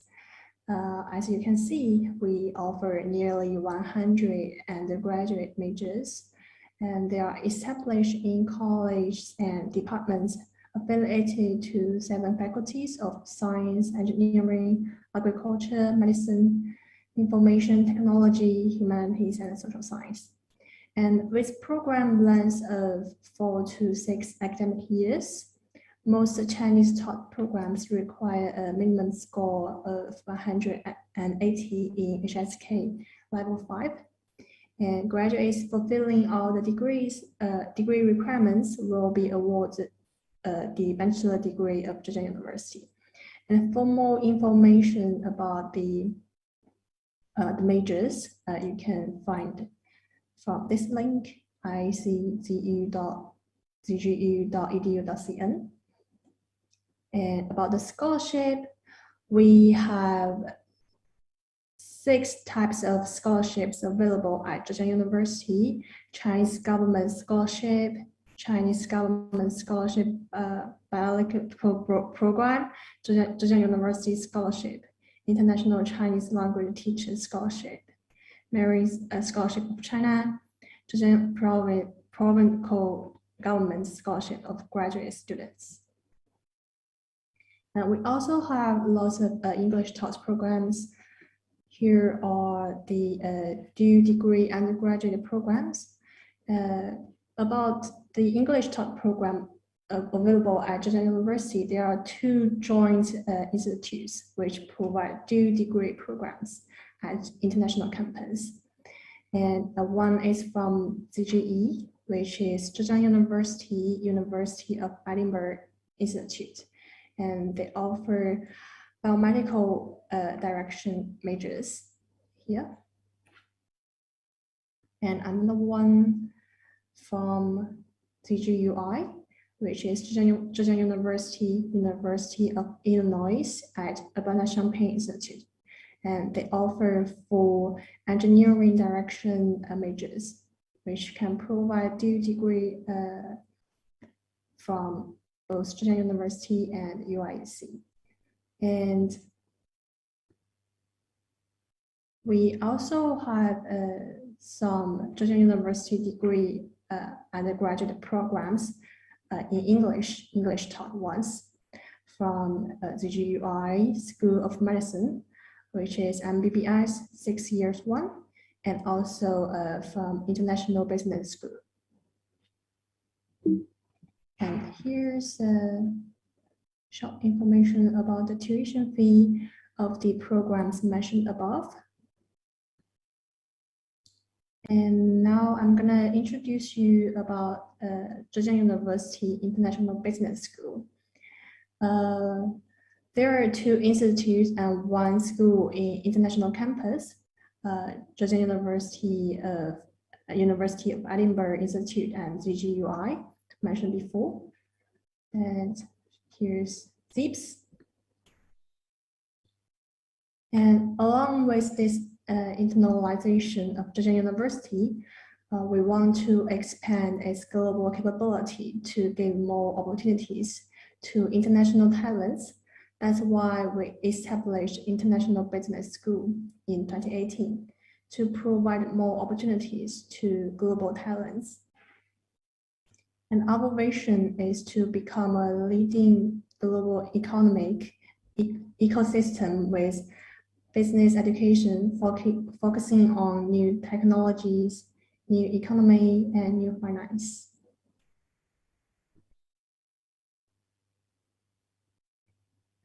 ZIPS is based in Haining, and we also have established our teaching office in Beijing, Shanghai, Chengdu, Shenzhen, which means some courses will be scheduled in these cities as well.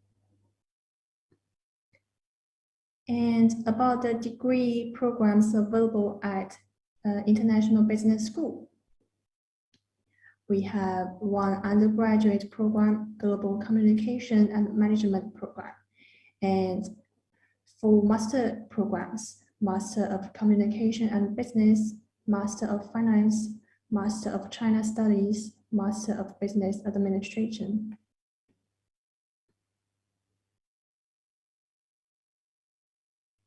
Here's the slides of global cooperation and academic partnerships.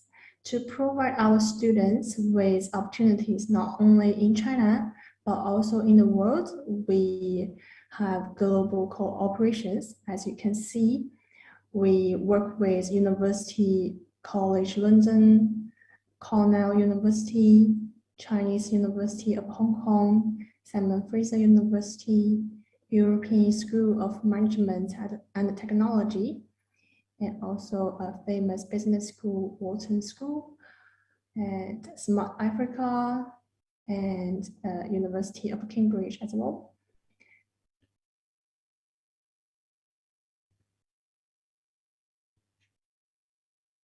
And about the faculties at ZIPS, here are the list of the faculty members and professors from all different countries and all different fields of industry. They are here not only to deliver their lectures, but also share their insights and experience from their own field. All our faculty members graduate from prestigious universities all over the world. And we also have distinguished professors, visiting professors, professor of practice. For example, the first one, Dr. Hansen Su.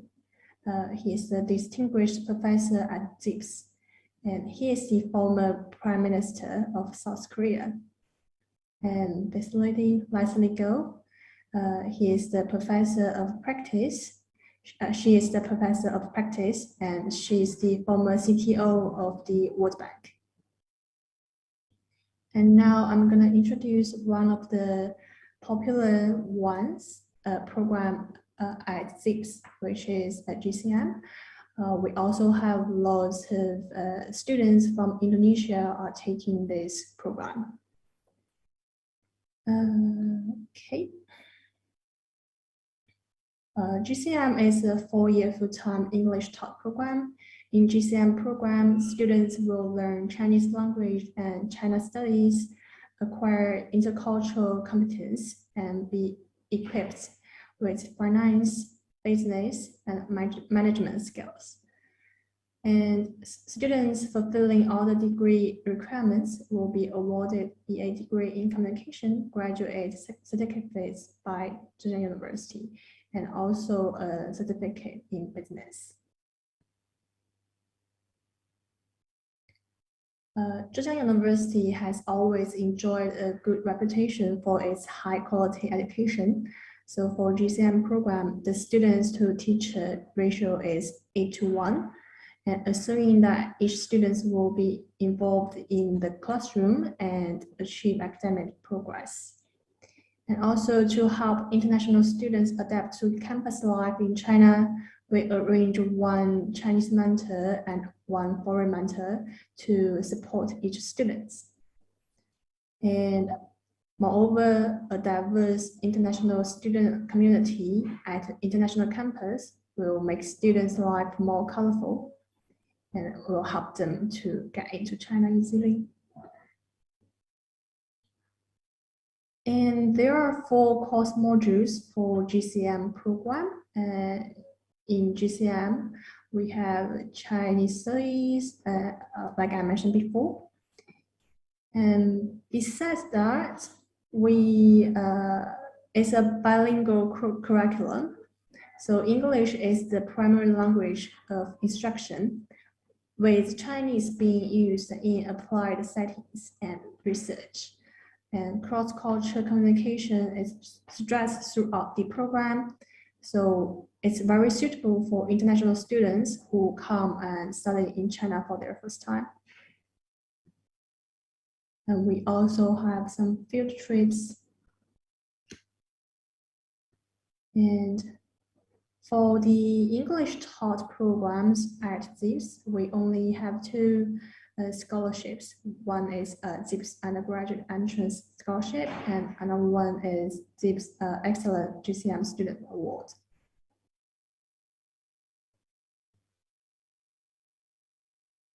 And here's the picture of our students in the world for GCM program. Currently, we have over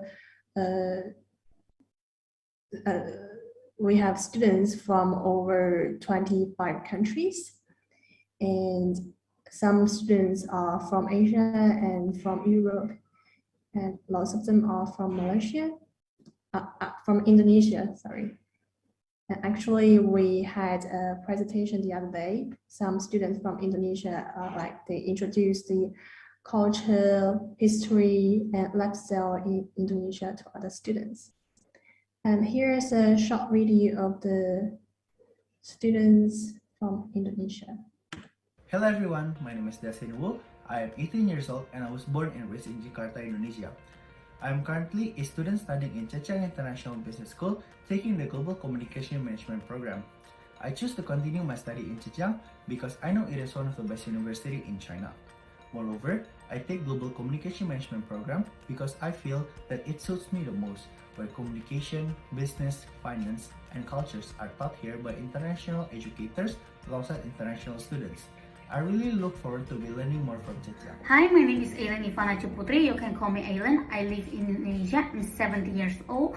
The reason I joined GCM program is where else can I learn business management, also communication at the same time. So GCM is the perfect choice that I need.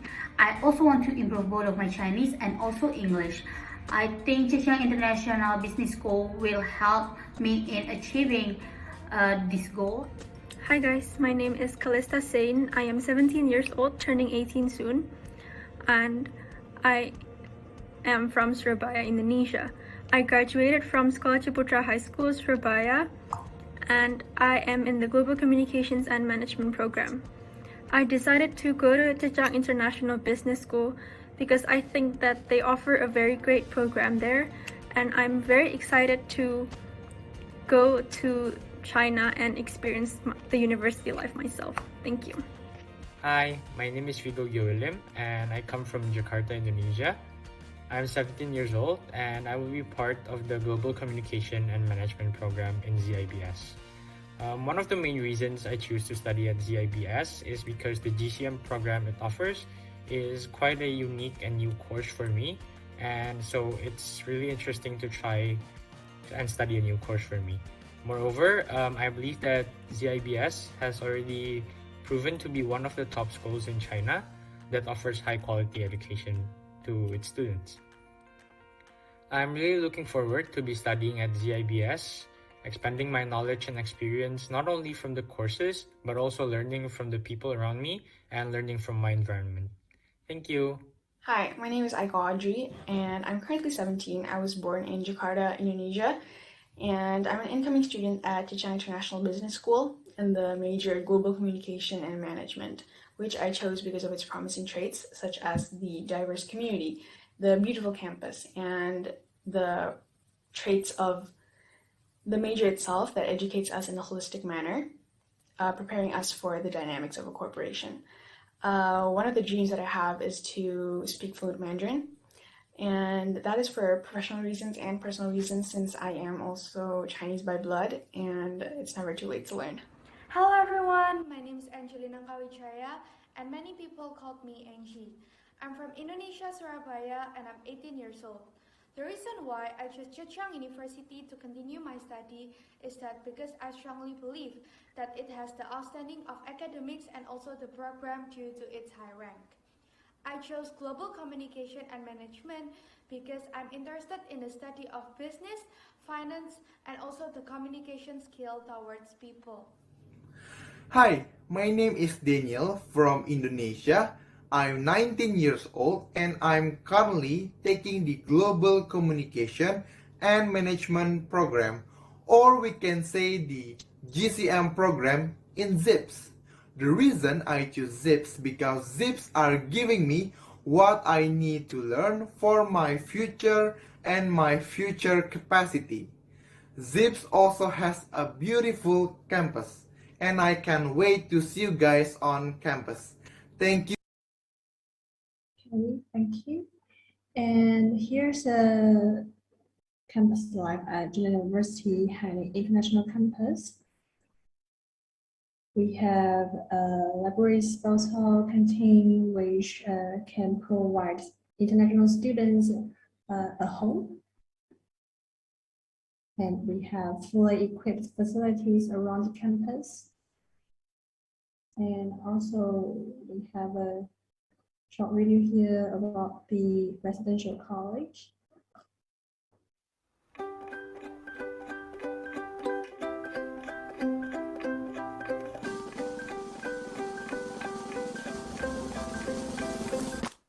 This is the residential college, first established with ZJU in Haining in 2016.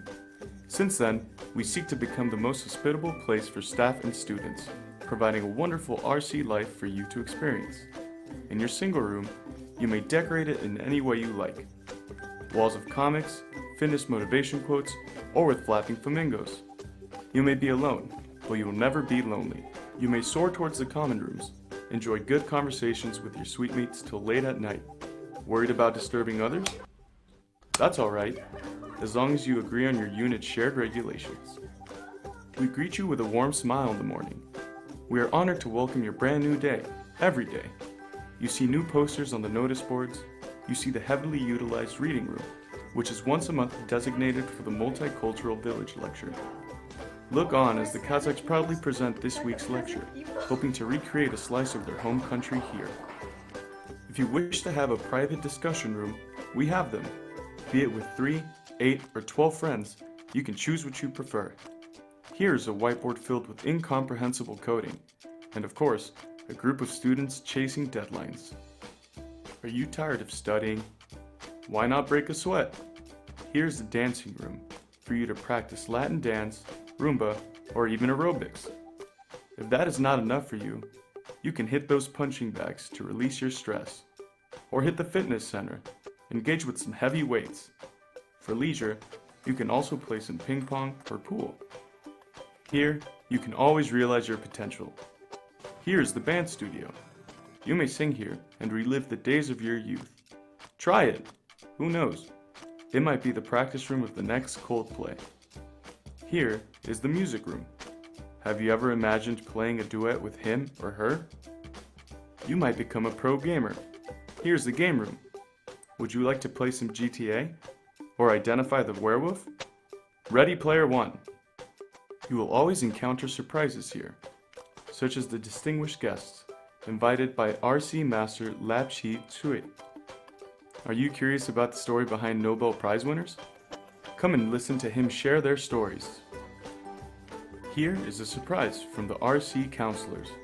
They are once again planning the next high table dinner for you to learn Western dining etiquette and enjoy mingling with others. Who's the special guest this time? In addition to that, are the surprises from yourselves. Here, you can meet highly accomplished RC fellows. Here, you can gracefully stand out at the ball or turn into the scariest Halloween character in the hall. Here, you can discover your limitless potential. Here, a wholesome RC life is waiting for you.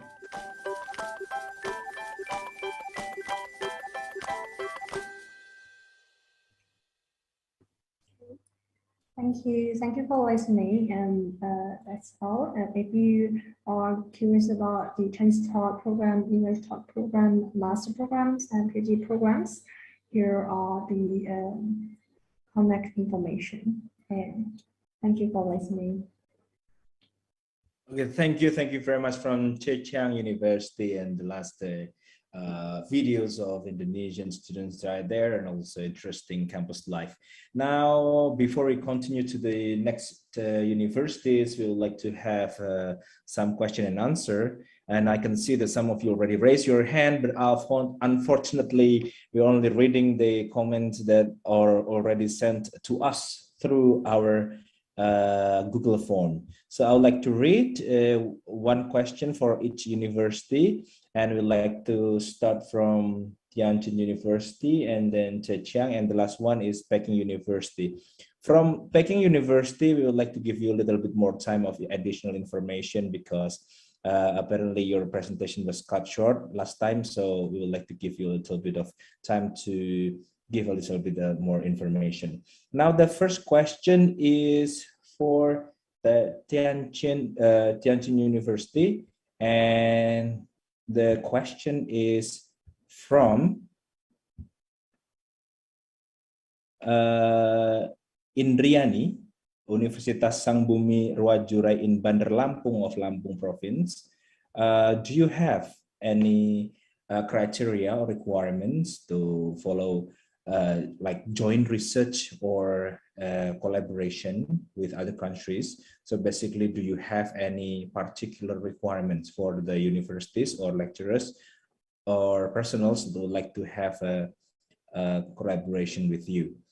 And the second one is for the Zhejiang University, that there's a question for the possibility of cooperation of dual degree, and also more explanation, or is there any scholarship, and what are the requirements for this kind of scholarship? And the third one would be for the Peking universities. That is, the question is quite long. I would like to, this is from Irfan Shah, Institut Teknologis 10 November, or in Indonesia we call it ITS, from Mr. Irfan Shah, asking a question for Peking University. Is it possible for Indonesian university to engage in academic exchanges and also possible research collaboration outside the field of medicine and health, outside the scope of the China-ASEAN consortium that you have presented? If possible, what are the best way to proceed? So the first one I would like to give to Tianjin University to answer the first question. What is your requirement of collaboration, and also what are the steps of collaboration? Tianjin University, are you here?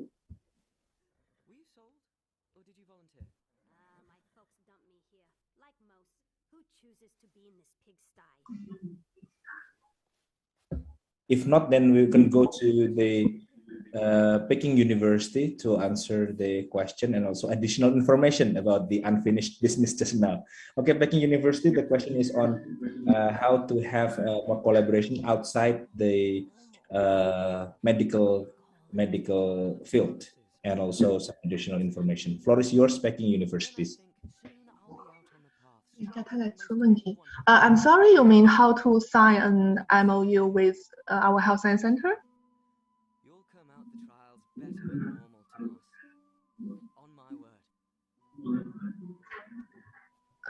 Yeah. I'm sorry.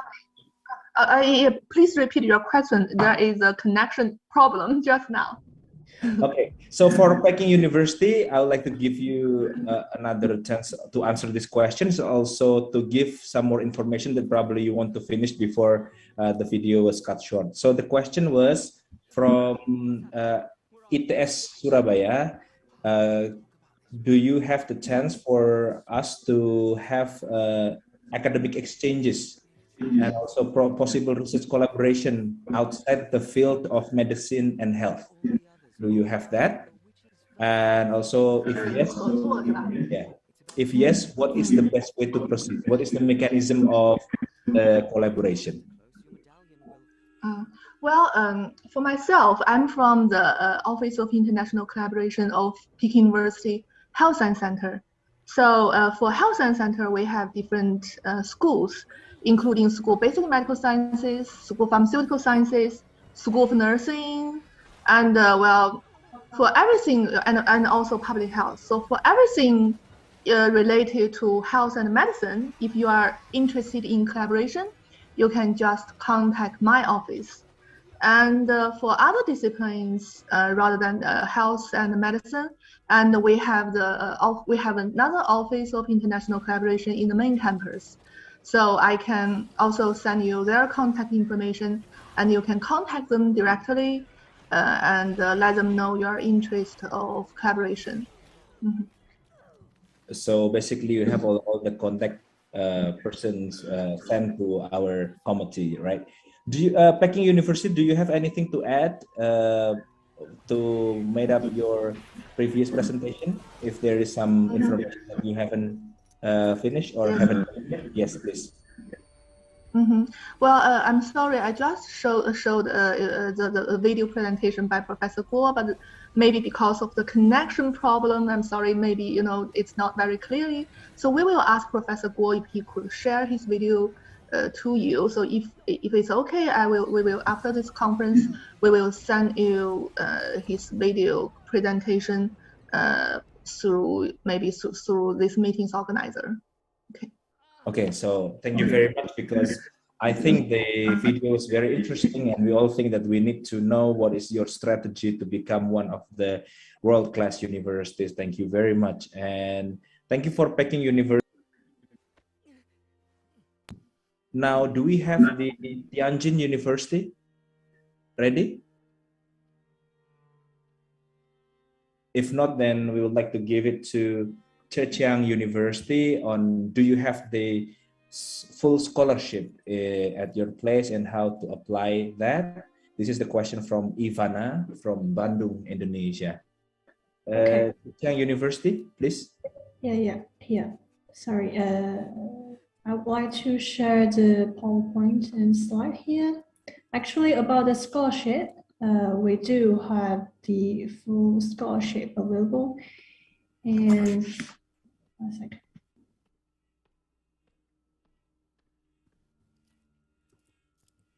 Okay.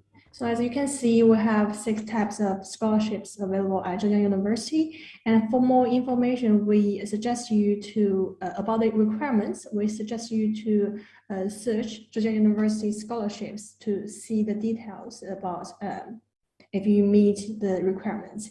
And also, I remember earlier you mentioned that some students mentioned they are curious about the dual degree programs. Is that correct? Yep. Yeah. So I just add the institute's website link here. So if you're interested in biomedical science or biomedical informatics, you can go to zge.zgu.edu.cn to check about more information. And I can tell you a little bit more about the requirements. One of the entry requirements is that you need to have a relatively high scores in biology and chemistry during high school studies. And mathematics and physics is also important during the application evaluation, because it's biomedical focus one. And about the ZGUI programs, it's more focusing on engineering. Here's the website of GGUI. You can check it out. And these two degree programs have a rather high entry requirements, especially in language proficiency and specific subjects in science subjects, because students need to meet the requirements of both Zhejiang University and the other universities. And I hope that answered the questions. Oh, thank you very much. So basically, it is very possible to have a dual degree undergraduate programs. However, of course, the requirements is quite high. Thank you very much to be honest about that, because of course we would like to send our best students to China and other way around. We'd like to have some Chinese students also have in Indonesia. Thank you, Luis, for your explanation. And now we're getting ready for the next presenters. However, we have actually a question for the committee. So the question for the committee is like this. I would like to read the wording here. From Muhammad Nur Salim, Universitas Negeri Surabaya. This is either to the committee or to Pak Yaya, okay? So we would like to have a group of coordination, such as WhatsApp group or Line group, or WeChat group. And also Mr. Nur Salim would like you to have guidance and also let's say a coordination from the ministry. So basically, Mr. Yaya would like to add something, or you would like to do your presentation of this? I think it's enough. Let's continue with the others. Yeah. Thank you very much. So now we would like to have next presenter from Tongbei University of Finance and Economics, or DUFE for short. So is Tongbei University is here? Tongbei University. Yeah, we are here. Can you hear us? Okay, very clear. Can you prepare your presentation or slide? Good afternoon, everyone. I'm Okay. a student from Tongbei University of Finance and Economics, and thanks to the embassy in Beijing and the ASEAN-China Centre. Glad to meet many senior leaders from the universities in Indonesia. It's our honor to have this chance to give the brief introduction about our university. So I'm Julie from Tongbei University of Finance and Economics. This is my colleague, Vivian. So later, I'm going to introduce about my city and my university. And Vivian will introduce about the study program in our university and the scholarship information. So let's start to share the PowerPoint now.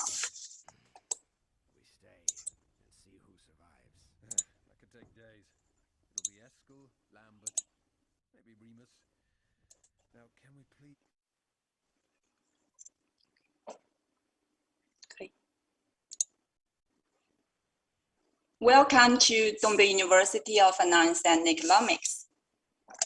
Our university name is Tongbei University of Finance and Economics. The short name for our university is DUFE. We call it DUFE. This is our main campus, the picture. The location of DUFE is located in the northeast of China. You can see from the China map, where is in the Liaoning province, and Dalian is the city's name, is located in that Liaoning province. It's quite close to Beijing and Shanghai, 1 hour airplane from Dalian to Beijing, and about 1 hour and a half to Shanghai. Here, I want to share some information about our university. So before that, let's just watch a 5-minute video.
Probably from Tongbei University.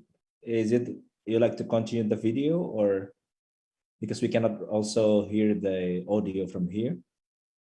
Just give me 1 second.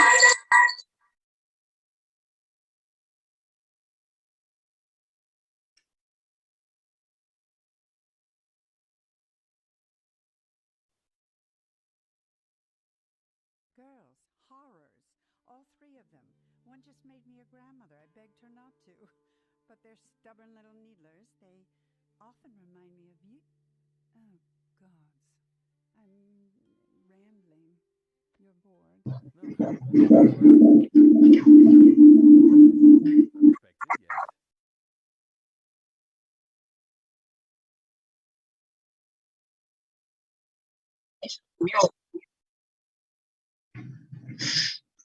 Sorry. I've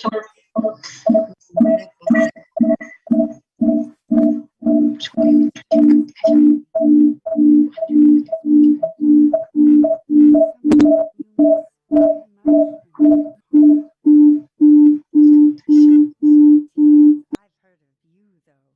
The swashbuckling witcher for hire, the slayer Vesemir, priced only for the foulest of creatures. Not too long ago, you were stuffing my head full of those very notions. Years do work differently for you.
the illusion.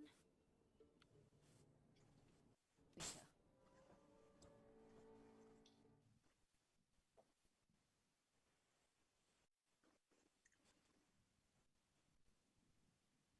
And sorry for the network problem. And later we'll share this video's link in the chat box.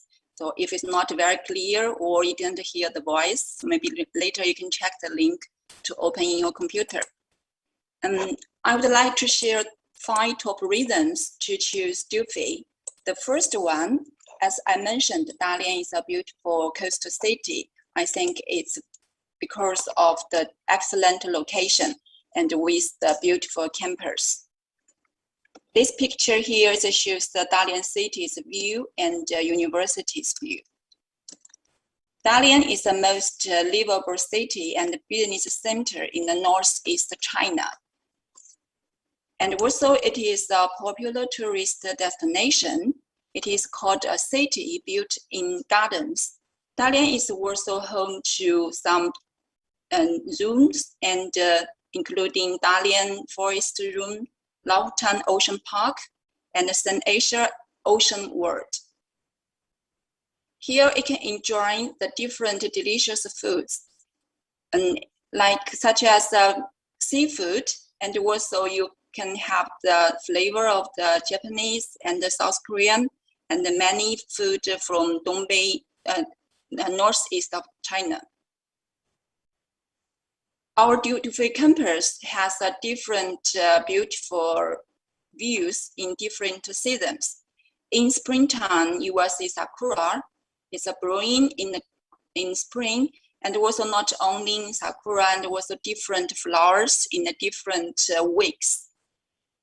In summertime, it's a green on campus, and the trees is very green, and also we have the very popular summer programs, summer school programs every year before the pandemic, and the students can to Dufei, can to Dalian to enjoy in the summer. During the autumn, you can see the golden yellow on campus, and also this is a famous Dufei pet. It's called yellow cat. She's walking around. And of course, in the northeast of China, you will have the snow white in wintertime. Many students from South Asian countries, it was their first time to see snow. We like to invite today's guest, your students, after the pandemic to visit us during the winter to have the different experience. Also, university provides very advanced facilities, including the international students, the dormitories, and computer rooms, library, and this is one of the teaching buildings.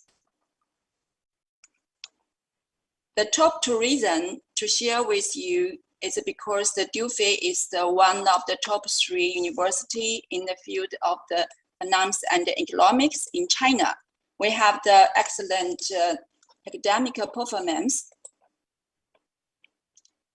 And it's not like the universities that just now we had from Beijing University, Zhejiang University, and Tianjin University. We are not a comprehensive university. We are special in the field of the management and economics. The 2 main disciplines is the economics and the management, but also we have some programs in the field of the law and the literature and the science. During the first round of the discipline evaluation by Ministry of Education China, Dufei has 3 disciplines that are listed the first class discipline. They are applied economics, business administration, and statistics. This result is ranked top 3 among University of Finance and Economics, and also ranked the top 3 among the universities in Liaoning province. 13 undergraduate programs that have been awarded the national first class undergraduate major science. Some majors are very popular for international students, such as finance, business management, marketing, accounting, and also finance management. The most popular one is the tourism management. In DUFI, the students to faculty ratio is the 9:1. Currently, there are around 16,000 students that are studying on campus. More than 2/3 of the teachers are professors or associate professors. Furthermore, there are 70 long-term foreign experts and nearly 100 short-term foreign teachers are working in DUFI. Another reason I would like to say is because the bright future for our students after they graduate. DUFI is known as the university with the most bank presidents. That means in China, the most national bank, their CEO or their presidents are graduated from China, graduated from DUFI. This is because one major are very strong in this field. And also DUFI is ranked the #1 university with the most bank executives. And many rankings about students, graduates that are working in the field of the business, finance, and economics. And those pictures are showed our graduate students. They are from Italian, Pakistan, Russian, and some of them are working in the university as professors. They are teaching the majors in the field of finance and financial management. And also we have the students that are working for the international trade company. So they're doing some business between their home country with China. And also some students after the graduate, because they speak the very good Chinese language, and now they are become like the pop star in some television medium, and also they are getting famous in China and social media. This is the picture showed the year-end employment rate of the 2019 for DUFI undergraduates. This is more than 96%. And some students, more than 1/3 of the graduates, they choose to continue their studies. Many our international students after they graduate are working for the international companies, and also some China high technology companies for some famous brands like the Xiaomi, IBM, and Vapor, and also some the internet technology companies. And like C-Trip is for the tourist companies online service. And the first reason to study and to cooperate with DUFI is because of internationalization. Here you can see by the end of the 2019, DUFI signed MOU and MOA with more than 100 overseas universities from more than 20 countries. But I'm afraid to say, until now, we don't have the partner university from Indonesia yet. So we are very open to set up the cooperations with universities from Indonesia in the future. Internationalization of teaching language and teaching material and the curriculum system, and also international students, faculties, and academic affair administration are sure about the internationalization in DUFI. And also we had many programs working with the different countries. We had a joint program for Confucius Institute in Netherlands and Slovakia, and also we had many joint educational institute and programs with the universities from like the UK and Canada and Australia. Some majors are recognized by international organizations, such as like the dual degree programs of business administration and the tourism management. And also like some accounting is recognized by the CPA Australian, and some other programs in the field of the economics and management.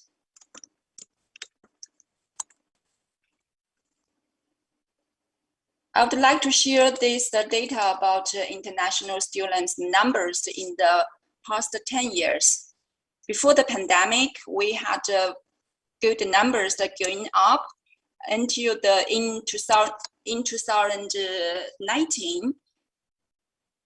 The year of the number of international students is nearly 1,500. And also I want to share the numbers for students from Indonesia.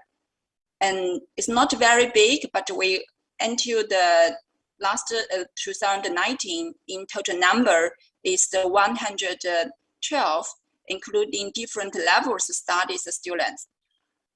I hope after we work with the university from Indonesia, after this meeting, we can receive more students from Indonesia, and we can have more cooperations with universities from Indonesia.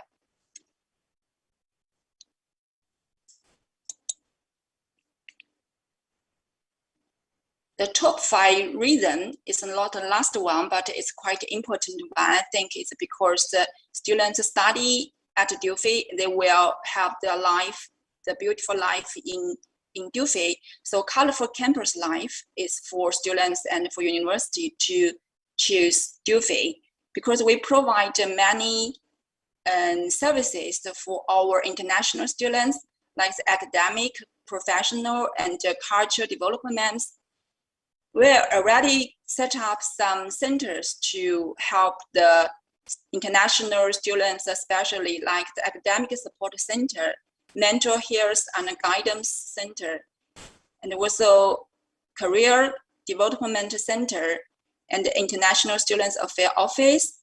And after students finish the study, they graduate, they can join our International Alumni Association. We can give their continued support after they graduate. The pictures here showed about amazing students' life, such as every year we held the International Cultural Festival, and the international students can join our university's sports meeting, and we do a lot of the company visits for students are studying for a major course, and we organized many competitions to let the students have an opportunity to meet the students from other university. They can, just like the first picture is for Chinese Bridge International Students Chinese Language Competition. We had many good results in the past years. And every year at the end, we will have like the performance for students to celebrate New Year. Then I think there are more reasons to let your university and your students to choose Dufy, and maybe we can find them out more in the future, and let me know what's about your reasons to choose to work with Dufy. And more about our universities, schools, and the majors, and maybe give you some information about similar majors or similar schools. We can, in the future, we can just concentrate on those majors and schools. This is our schools list. The first one in the red is our department. We are the School of International Education, and also we call it International Student Office. We are in charge of the international students' admissions, and also for their daily administration, and also the office to communicate with the other schools if students have any problems. So we're like the center for the international students, and also we develop the cooperations with the university from overseas or some organizations. And also we provide the programs we provided the Chinese language training program as well.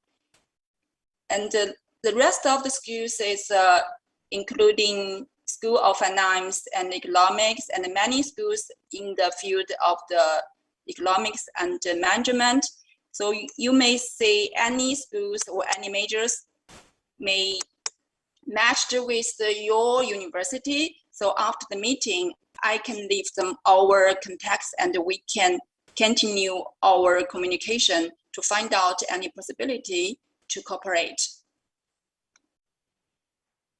And it's the majors in the for the undergraduate level.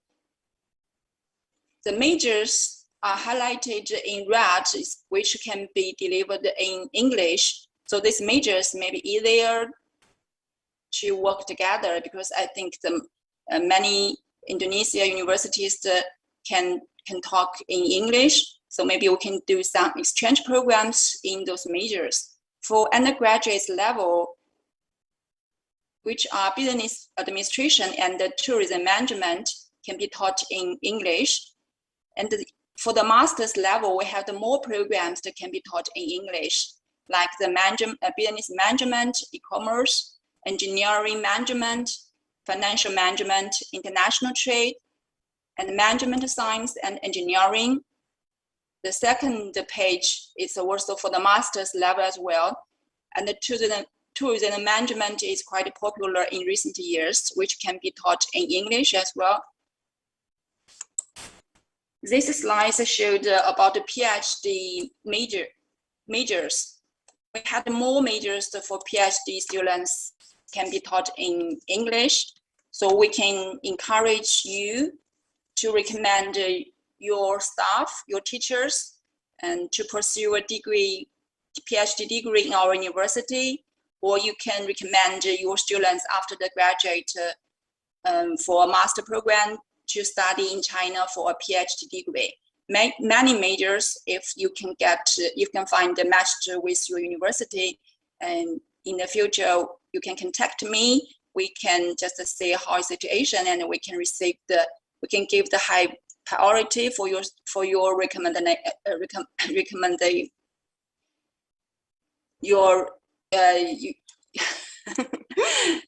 From your recommendation. And this part for university study program open to international students, I would like to invite my colleague Vivian to give some more details. Okay, thank you, Julie. Now it's my part. First of all, I already feel the passion from Indonesia universities, because I already saw lots of informations from the chat box, and yes, they would like to cooperate with us. And here we are. I would like to tell more about our programs, and then you can think about how we can cooperate. First of all, I would like to see we have the non-degree program as Chinese language program, and sometimes we call that business Chinese language, because we are finance and economics universities, and we're good at that. So we always provide different kind of business Chinese language program to different kind of audience, such as we provide the business Chinese language to students who already have a job, and they're working with Chinese people. That's why they would like to learn something in China, and they would like to have a good life in China. So we provide different kind of Chinese language, different Chinese language programs, and for the admission requirements, we only requirement students who already graduated from high school, and for the age, we ask students over 16. The main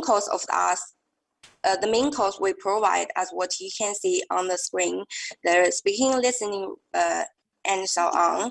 And we also have some different Chinese culture program provide during the Chinese language process.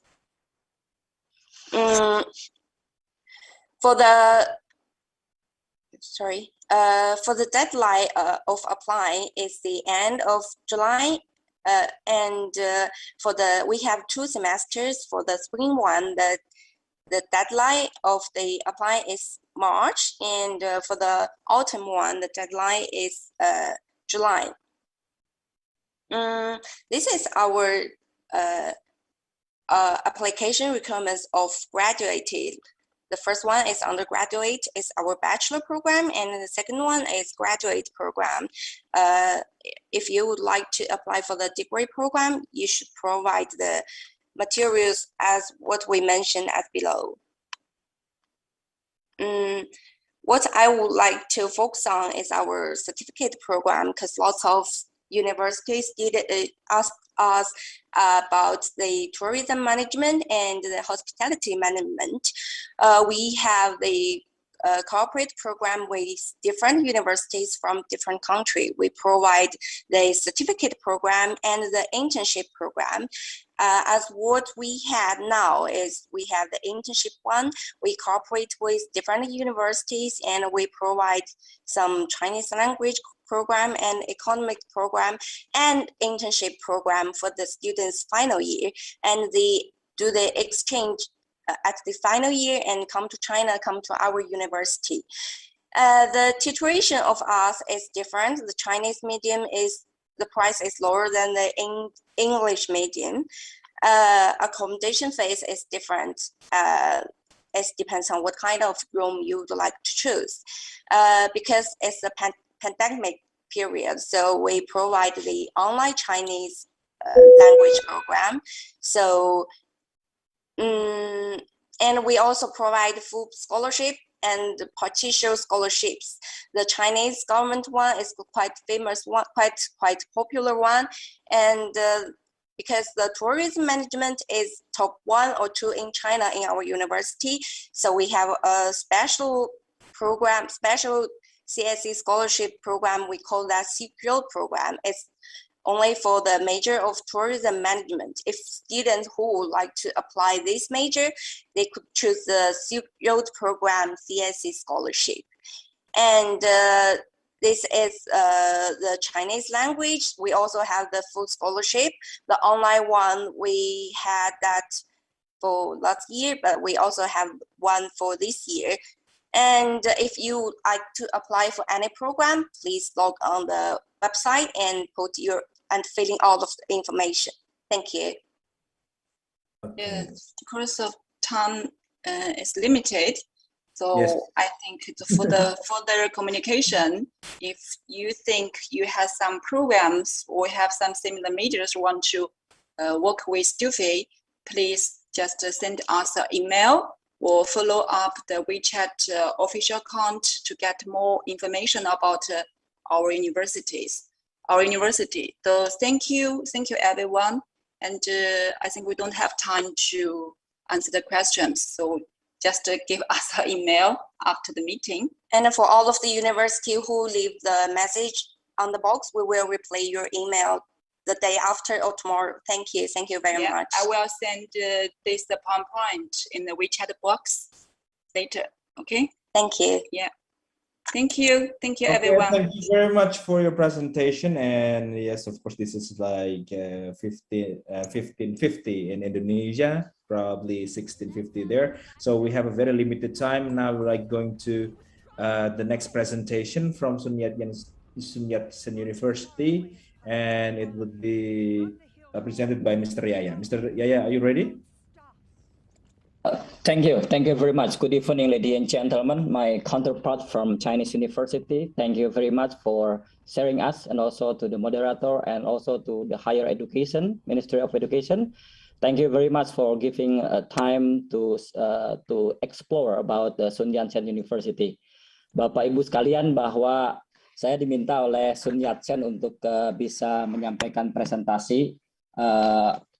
Presentasi PPT saya sudah saya sampaikan di sebelah di chat, nanti bisa dilihat. Nanti apa yang perlu ditanyakan kami persilahkan. Namun demikian, sebelum sampai ke Sun Yat-sen, izinkan saya untuk memanfaatkan di kesempatan hari ini untuk menyampaikan beberapa hal yang bahwa mungkin nanti setelah Bapak Ibu sekalian, Bapak pimpinan perguruan tinggi menyampaikan atau mendengar dari 5 perguruan tadi, nanti kira-kira apa yang harus ditindaklanjuti, dan mungkin saya akan berikan gambaran. Setelah itu baru saya ke Sun Yat-sen. Bahwa memang secara umum Bapak Ibu sekalian, jangan khawatir bahwa Indonesia dan Tiongkok saat ini juga sangat luar biasa. Sudah disampaikan tadi Pak Dubes, masuki strategic comprehensive partnership, jadi bukan hanya teman, tapi kita juga sebagai kawan, dan student mobility kita sudah di atas 15.670 orang setiap tahunnya, dan tentunya setiap tahun mengalami peningkatan sekitar 15%. Nah, tentunya Bapak Ibu sekalian, di tahun 2019 banyak sekali sebelum pandemik berlangsung kerjasama antara Perguruan Tinggi Indonesia dan Tiongkok. Nah, tentunya ini yang bisa dimanfaatkan oleh Bapak Ibu sekalian. Kira-kira lewat mana yang bisa dikerjasamakan? Tadi sudah disampaikan oleh 4 perguruan tinggi, mana yang bisa di-share, mana yang bisa dikerjasamakan. Karena yang kita tampilkan untuk kesempatan hari ini adalah universitas terbaik di Tiongkok. Tentunya kita berharap nanti untuk sesi selanjutnya juga kita menampilkan dari perspektif bidang atau akademik lain yang tentunya lebih unggul di bidang comprehensive partnership akademik. Nah, Bapak Ibu sekalian, bahwa saat ini juga di Tiongkok kita sudah ada 18 perguruan tinggi di Tiongkok yang sudah membuka program bahasa Indonesia, jadi bisa dimanfaatkan oleh universitas besar untuk melakukan kerjasama. UGM, UI, UTB, dan perguruan tinggi lainnya, UNESA, UNY, dan sebagainya bisa memanfaatkan kesempatan ini bisa untuk masuk ke pintu kerjasamanya. Kemudian juga hal lain tadi juga disampaikan bahwa untuk bisa belajar ke Tiongkok, kita juga masuk dengan beberapa skema. Ada beasiswa yang mungkin nanti Bapak Ibu bisa di-share di masing-masing perguruan tinggi. Bisa saja nanti ada postdoctorate, ada juga S2, ada S3, lewat skema Chinese Scholarship Government, CSG, CSC, kemudian juga lewat Chinese Embassy, Chinese University Program. Nah, ini biasanya rata-rata di Tiongkok beasiswa itu dibuka di bulan Januari sampai dengan bulan Maret untuk CGS dan CSC, dan untuk university biasanya dibuka sampai dengan bulan Juni, sehingga nanti di bulan Agustus sudah pengumuman, dan di bulan September sudah memulai perkuliahan baru.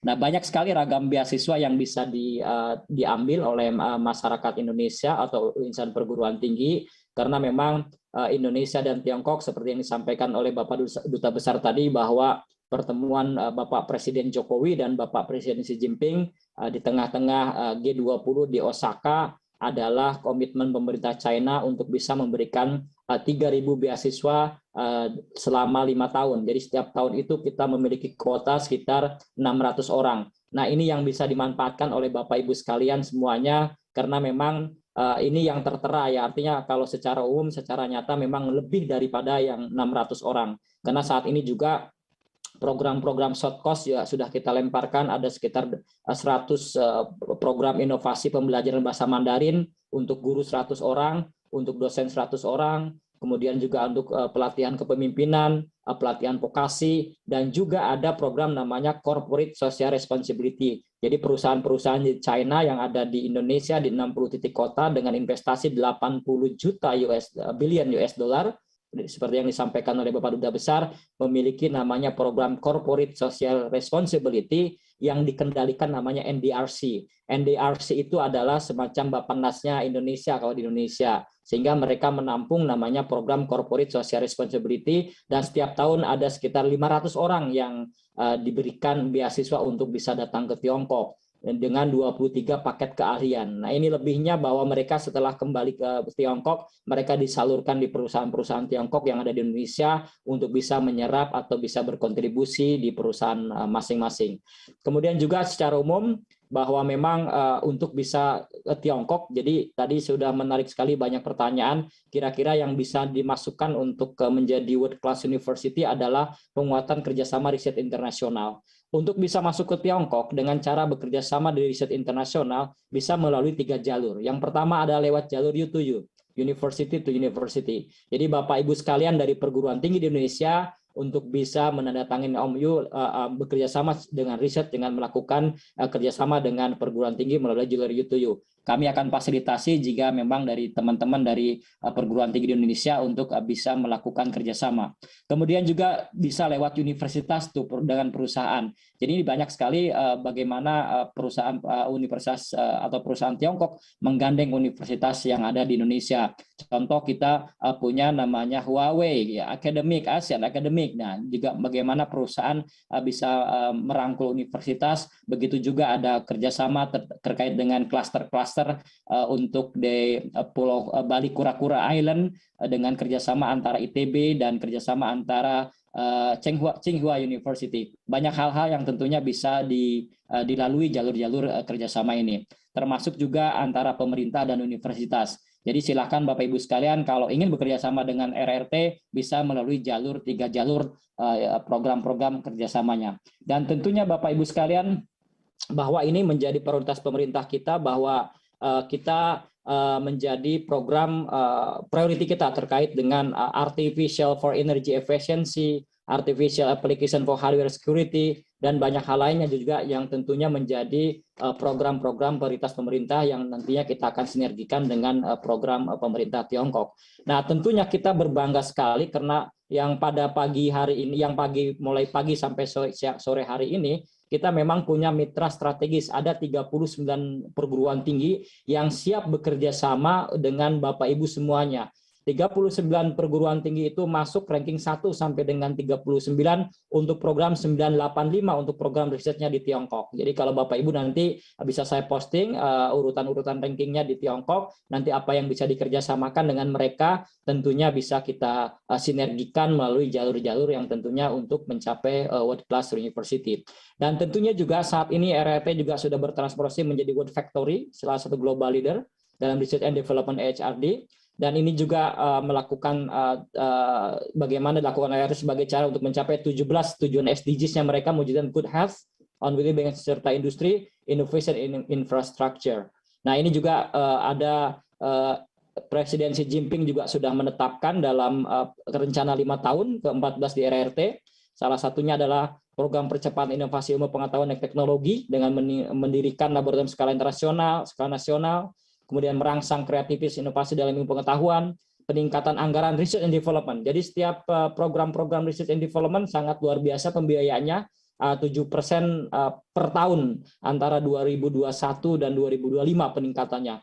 Jadi ini lihat dari anggaran yang ada sampai dengan 2,44 triliun yuan, setara dengan 378 miliar US dollar. Jadi menyumbang 2,4% dari PDB pada tahun 2020.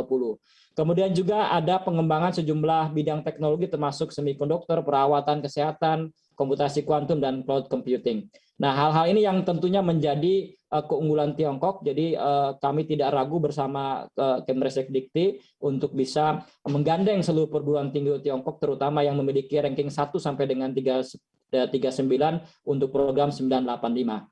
Kemudian juga, nah ini juga penting juga seandainya Bapak Ibu sekalian juga kami sudah melakukan berbagai macam upaya bagaimana mendekatkan. Saat ini CAS ini adalah think tank-nya nasional Tiongkok, termasuk juga lahirnya vaksin COVID-19 dan sebagainya, muaranya dari sini semuanya Bapak Ibu sekalian. Nah selama ini CAS ini hanya bekerja sama dengan LIPI. Ya. Kami berharap juga beberapa ada juga dengan IPB. Kami berharap juga semua perguruan tinggi Indonesia juga bisa bekerja sama dengan CAS. Karena CAS ini memiliki anggaran yang sangat luar biasa dan kami juga melakukan beberapa kali pertemuan siap untuk bisa memberikan beasiswa, bekerja sama, memberikan finansial terkait dengan kerjasama riset. Karena mereka secara umum mereka punya anggaran hampir 42 miliar RMB, kalikan aja 2.200. Kemudian juga dia memiliki 104 institut research, ada juga dia memiliki 400 perusahaan spin-off, 13 kantor cabang,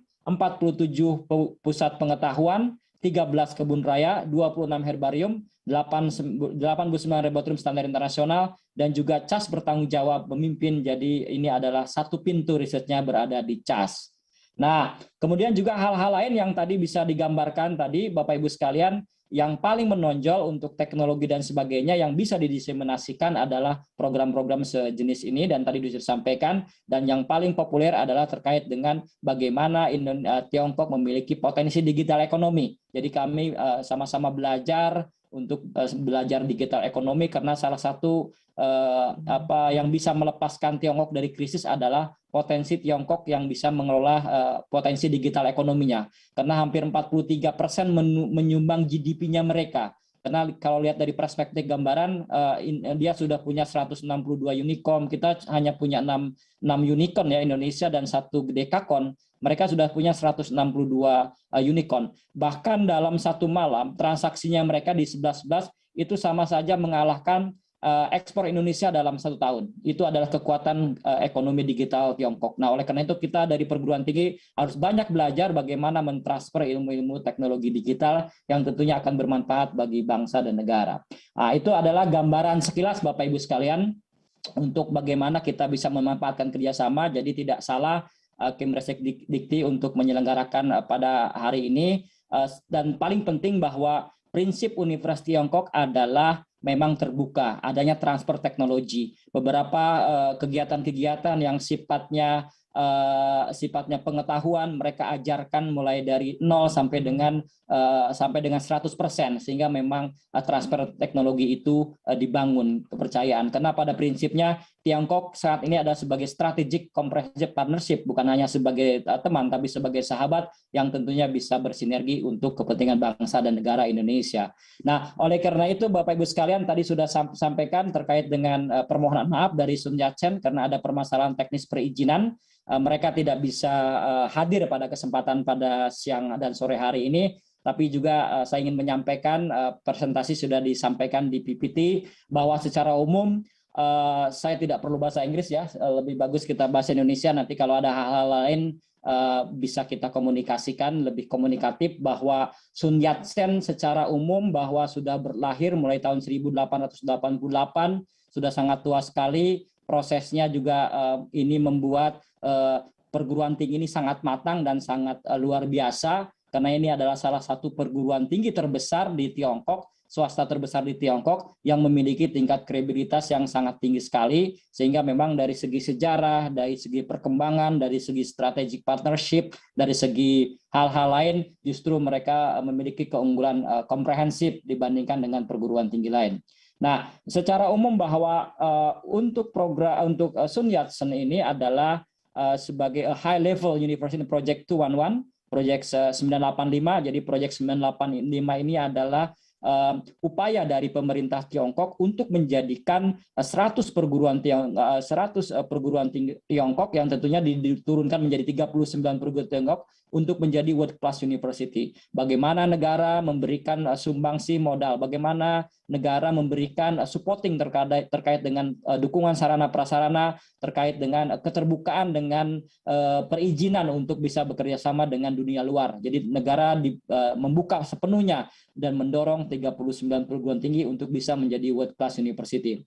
Kemudian juga ini dia double first class university project A 211 985 ya, dengan kualifikasi A, kemudian juga with 3 site and 5 campus. Jadi dia memiliki 5 kampus Bapak Ibu sekalian. Kemudian ini gambaran di awal ya, ini adalah patung di depannya dan sangat luas sekali, dan tentunya kalau Tiongkok itu memiliki kampus tidak sempit, semuanya luas-luas, semuanya dengan hijau, dengan segala penataan yang sangat luar biasa. Karena memang dari aspek-aspek desain, aspek-aspek masa depannya dia sudah betul-betul hitung, sehingga memang tampak lebih elegan kita lihat secara mendalam dan secara detail. Nah, ini adalah 4 keuntungannya, mulai dari lokasi, kemudian pembelajarannya, lingkungan, serta kebudayaan. Jadi kampus Sun Yat-sen ini salah satu yang terkenal itu berada di 3 core cities of Guangdong, Hong Kong, Macau, Great Bay Area. Jadi adalah posisi untuk golden opportunity untuk posisi Sun Yat-sen. Jadi mereka 3 site, 5 campuses, and integrated development of various disiplin dengan berbagai disiplin ilmu. Kemudian ini juga secara umum untuk kampus terletak ada di Guangzhou, kemudian ada di Shenzhen dan Zhuhai. Nah, Guangzhou ini adalah salah satu kota yang terbesar di China setelah Shanghai, Beijing, dan Guangzhou. merupakan wilayah selatan yang berbatasan dengan Hong Kong. Kemudian Shenzhen adalah kota teknologi juga yang berbatasan dengan Hong Kong. Jadi kalau Bapak Ibu sekalian kalau dari Guangzhou mau ke Hong Kong lewat bis, nanti transitnya akan di Shenzhen, kemudian di Shenzhen nyebrang kota sudah masuk Hong Kong. Jadi Shenzhen ini adalah kota industri, kota yang sangat luar biasa, yang setara dengan Jakarta dan tentunya dengan Shanghai. Ini juga sangat luar biasa posisinya karena sangat strategis berada di perbatasan dengan Hong Kong. Kemudian Zhuhai ini adalah perbatasan dengan kota Makau, dengan kota Makau, dengan kota administratif Makau. Jadi kalau Bapak Ibu sekalian dari naik kereta dari Guangzhou masuk ke Zhuhai nyebrang naik ke taksi udah masuk ke Makau. Jadi memang sangat strategis sekali posisinya karena posisi mereka berada di wilayah selatan. Kemudian juga secara umum ini adalah pembelajaran atau subjects ya, expansion of liberal arts. Ini contoh-contoh yang menjadi program komprehensif disiplinnya mereka, Bapak Ibu sekalian. Ya, tentunya bisa diinisiasi kira-kira celah mana yang bisa kita manfaatkan untuk bisa kita kerjasamakan. Kemudian juga ini adalah dia memiliki supercomputer ya, ini ada program-program pembelajaran dia semacam server yang tentunya juga memiliki desain yang sangat luar biasa dengan kecanggihan teknologi karena posisi mereka berada di Shenzhen. Shenzhen ini adalah kota digitalnya Tiongkok dan Shenzhen ini juga sangat membantu wilayah-wilayah seperti Urumqi, Xinjiang dan sebagainya. Karena setelah saya lihat bahwa perkembangan di wilayah kota Urumqi, Xinjiang itu adalah salah satu sister city-nya adalah kota Shenzhen. Dan bagaimana pemerintah Tiongkok di sebelah barat dengan kota yang paling berbarat dengan berbatasan dengan wilayah Timur Tengah, semua rumah-rumah, semua fasilitas yang dibuat oleh pemerintah ya, dan termasuk rumah-rumah penduduk disiapkan wireless dengan gratis, saluran air dan sebagainya. Nah ini karena berkat memang bagaimana wilayah barat ini melakukan kerjasama dengan wilayah Shenzhen. Karena ini posisinya berada di wilayah Shenzhen dan Shenzhen adalah kota digitalnya Tiongkok. Sehingga memang mereka memiliki beberapa sister city di Tiongkok karena model-model Tiongkok ini agak berbeda dengan Indonesia karena sistem ekonominya Tiongkok dengan menggunakan klaster.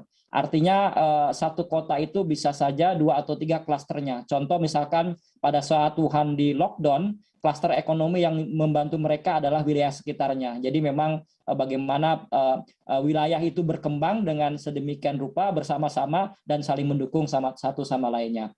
Ya, ini juga ada Tianjin Project ya, proyek-proyek nasional internasional yang mereka miliki. Kemudian juga ada Marine Research Vessel, jadi mereka juga memiliki kapal yang tentunya untuk digunakan untuk Marine Research Vessel.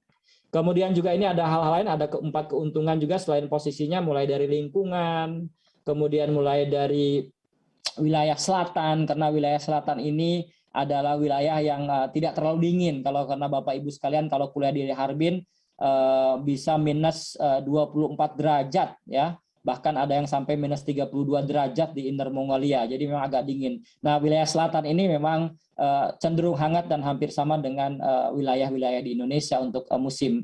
Termasuk ke daerah subtropis ya, sangat luar biasa juga alamnya, penataan daerahnya. Termasuk juga di wilayah untuk Guangzhou Site Not Campus, ini adalah berada kampus yang di wilayah utara di Guangzhou.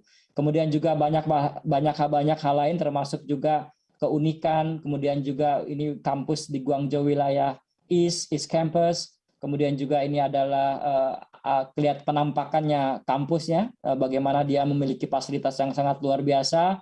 Ini juga Zhuhai Campus, ini yang berada di kota Makau, ya, berbatasan dengan kota Makau. Zhuhai ini berbatasan dengan kota Makau, sehingga memang sangat luas dan sangat representatif bila memang ingin melakukan kerjasama dan belajar di sana. Ini kampusnya Shenzhen Campus. Kemudian juga ada hal-hal lain di bidang kebudayaan juga. Sun Yat-sen juga memiliki keunggulan yang sangat luar biasa, sehingga memang bisa masuk untuk bekerja kerjasama melalui pintu-pintu kebudayaan, pintu-pintu yang tentunya bisa dimasukkan untuk kepentingan Bapak Ibu sekalian pada saat ingin melakukan kerjasama. Secara umum Bapak Ibu sekalian, kampus juga secara umum sangat representatif dan mereka siap untuk bisa bekerja sama dengan perguruan tinggi di Tiongkok Dan jika nanti Bapak Ibu ingin berhubungan dengan mereka, silahkan di-scan ini, nanti akan terhubung, dan dengan International Office kami akan membantu fasilitasin dari KBRI Beijing untuk bisa bekerja sama dengan perguruan tinggi yang ada di Sun Yat-sen. Demikian, terima kasih. Assalamualaikum warahmatullahi wabarakatuh. Thank you very much, Mr. Yaya. Very comprehensive information. And it's also the request from the participants today that the group or the coordination of this event shall be continued and followed up by Mr. Yaya. Okay, thank you very much, Mr. Yaya. And now this is the last presentation from IPB University, the best practice of IPB University with the collaboration between IPB University and China. So, Pak Iskandar, are you here with us? Yeah, I'm here with you. Okay, the floor is yours. Yeah. Probably because time is very limited. Yeah, you can like. I will be very quickly. Allow me to speak in English, considering perhaps the colleagues from our China University is still here. So my talk will be very quick, on the sharing, let's say, best practice or new practice, in collaboration between university in Indonesia and China. The structure of my presentation is from network to collaboration, and then research and publication.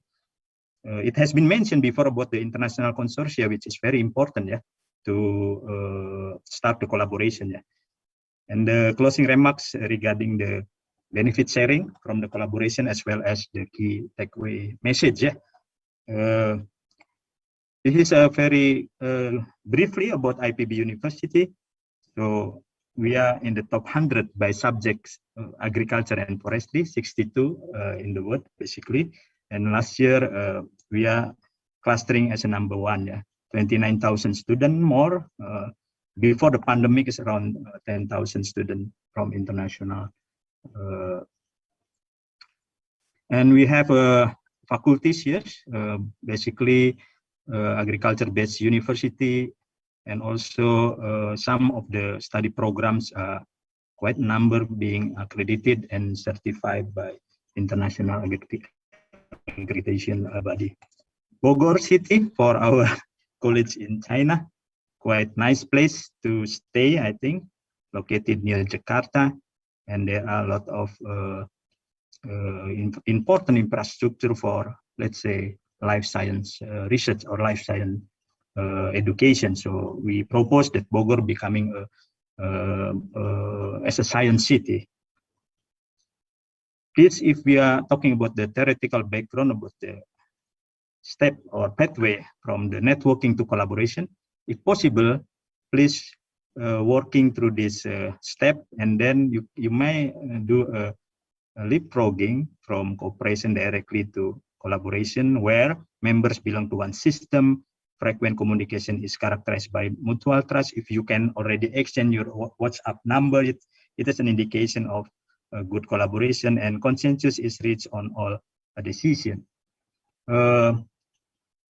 Very important also to consider the common agenda when we are starting collaboration with our partner from China, because we are all government are committed to doing this different kind of agenda, especially the SDGs.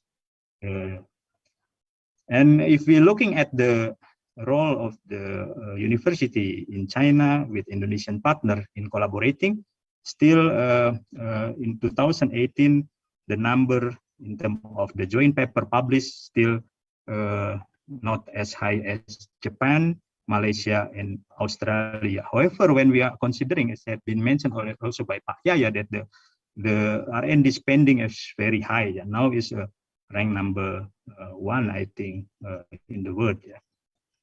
And if we are looking the situation between the scientists number or researcher number and the proportion of funding GDP for R&D, we can see from this figure that Indonesia is still need to do much better effort in order to be a research powerhouse, I think.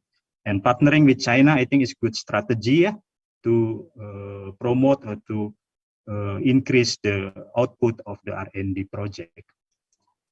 So this is our experience at IPB, how we do start to develop international consortia. It could be from research activity or from education activity. So the today meeting is very good, giving us a brief information, what kind of the subjects presented by different top university in China. So we could start from the research to education, collaboration, or from education to research. From research, we could start also talking about the global research agenda. It has been mentioned also about technology transfer, and also the establishing the center of excellence. This is still lacking, I think. And from education, again, curriculum modernization, very simple and very straightforward activity is exchange of students and also conducting joint seminar in this virtual time. Yeah. So modality can be, Pak Yaya already mentioned, but you to you. And IPB experience starting collaborating with the top university in China through the third-party platform, yeah, as a project donor. We could mention this from United Kingdom Research and Innovation, GCRF platform, European Commission, Horizon 2020 now becoming new one as a Horizon Europe, yeah, through the ASEAN from Australia, or people-to-people, alumni to alumni, yeah, or even business to business. IPB as a university with the legal entity has a holding company. We call it Bogor Life Science and Technology. When we are partnering with the China University or China industry, we are working together. IPB as academia and also the company belong to IPB. This is an example, the 20 research consortia that IPB established last year, and 2 of them are relating to the university in China. The first one is, for example, funded by UKRI, GCRF, is with the Beijing Normal University, and also another one is new initiative from Nanjing Agricultural University. And through the ASEAN program, 2020 to 2030, we are involving quite a large consortia led by the Australian National University, where Peking University also as a key partner here. So research is, of course, because IPB is agriculture-based university, on understanding the driver of successful and inclusive rural regional transformation. This one is an example of global agenda, addressing issue not only in China, but also in Indonesia, as well as in Bangladesh. Another example is the new one funded by Horizon 2020. I think we know we are facing all the climate change impact, and also we understand about the commitment signed by the Paris Agreement. Yeah. So IPB also involved in the project together with Tsinghua University. So contact has been established through this kind of consortia through the third-party donor or funder. So this project will be running until 2023. Another one is a project which is quite large as well. So now is the time to expand our partnership. Yeah. Not bilateral collaboration is fine, but it is usually small and short term. But the large consortia is very strong, yeah. Meaning that the partner working to excellent partner in this case working together. So in this consortia, trade development and environment hub, yeah, IPB collaboration with not only Beijing Normal University but also with INBAR, Institute of Bamboo and Rattan, and also WCMC based in Beijing. 3 institutions in China involved, and Indonesia is 5 institutions here. We could mention Universitas Indonesia, Universitas Lampung, C4 WCS. Addressing very important commodities traded worldwide. The next example is not the research consortia, but the education consortia. I think many participants here know about the Erasmus Plus program funded by European Commission. So in this, through this consortia, which is ending this year, very shortly, we successfully established consortium consisting of 12 organizations, among other from China also, 2 universities in China and 2 universities in Indonesia with Syekh Kuala University. We are participating in this education consortia. Another one, an example is very old consortia where IPB is entered the consortia a bit late, founded by me University as a founder, Jiangsu University and Chiang Mai University, IPB joining this consortia, and now is still running the 27 international joint seminar. It's more on the student exchange, student competition, not really on research.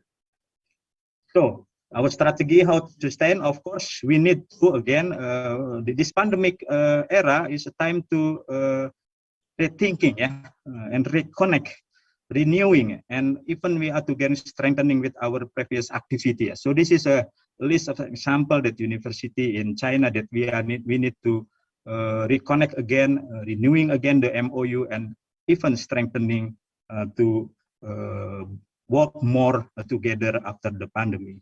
So an example that we have done, thank you Pak Yaya who accommodate our request to discuss about collaborating between our vocational school, with the same school of vocational school in China. We are following up this one. Also, high-level meeting led by our rector also just before the pandemic. We are targeting to work more on mainland China to address the technical cooperation on technology 4.0, for example. So IPB also this year conducting this one. I think many students from China also joining our summer school. If I look at the 25 international summer school this year, from the Tempe, the topic on the Tempe until small medium enterprise like that, including the digital economy summer course. We are also inviting some resource person from China to be our speaker in the international seminar. So what kind of the benefit sharing? So this meeting, today meetings, I think to know each other first, So everyone could directly contact to the contact person of the previous university presenting their profile, But from our data, let's say we are talking about the publication. I think the focus on China should be more to Indonesia, in order, From the list example of this publication, I think still below the Malaysia, Japan, and Australia and Taiwan, But in the near future, I think through the help from the Indonesian embassy and Japan, especially the joint publication co-authorship between Indonesian scientists and China will be easily to increase. So like in the future, we hope the mutual benefit can be shared together, not only joint publication. If you are very specifically want to establish the lab, I think it can be also proposed, And also sharing laboratory and also conducting different kind of simpler activity like lectures, guest lectures, seminar, and also workshop and training. So as a key takeaways, I think we could start the research collaboration to mobility program or vice versa. Because we are in the era of the ASEAN Centre, we could brain sharing with the university in China through, and also thinking about the emancipated learning, Merdeka Belajar also conducting different kind of exchange program. Perhaps next year will be better. Again, research on the interdisciplinary and transdisciplinary are very important, as showing in the large consortia. And then new research area also, of course, could be established where the hub of center excellence also can be proposed together, specifically following the strength of each university. And of course, the promoting regional collaboration is still very important, especially in Southeast Asia. Southeast Asia and China Centre, I think, can help to facilitate this one. That's our presentation from IPB, just sharing our existing collaboration with the university in China. Thank you, Pak Hendi Pratama. Thank you, Mr. Iskandar. It's a very powerful presentation, and there are lots of collaboration already done by IPB University with some of the Chinese universities. Now we have only 2 questions that I can read from the list here. Probably some of our friends from China, especially from Dongbei University. Are you still here?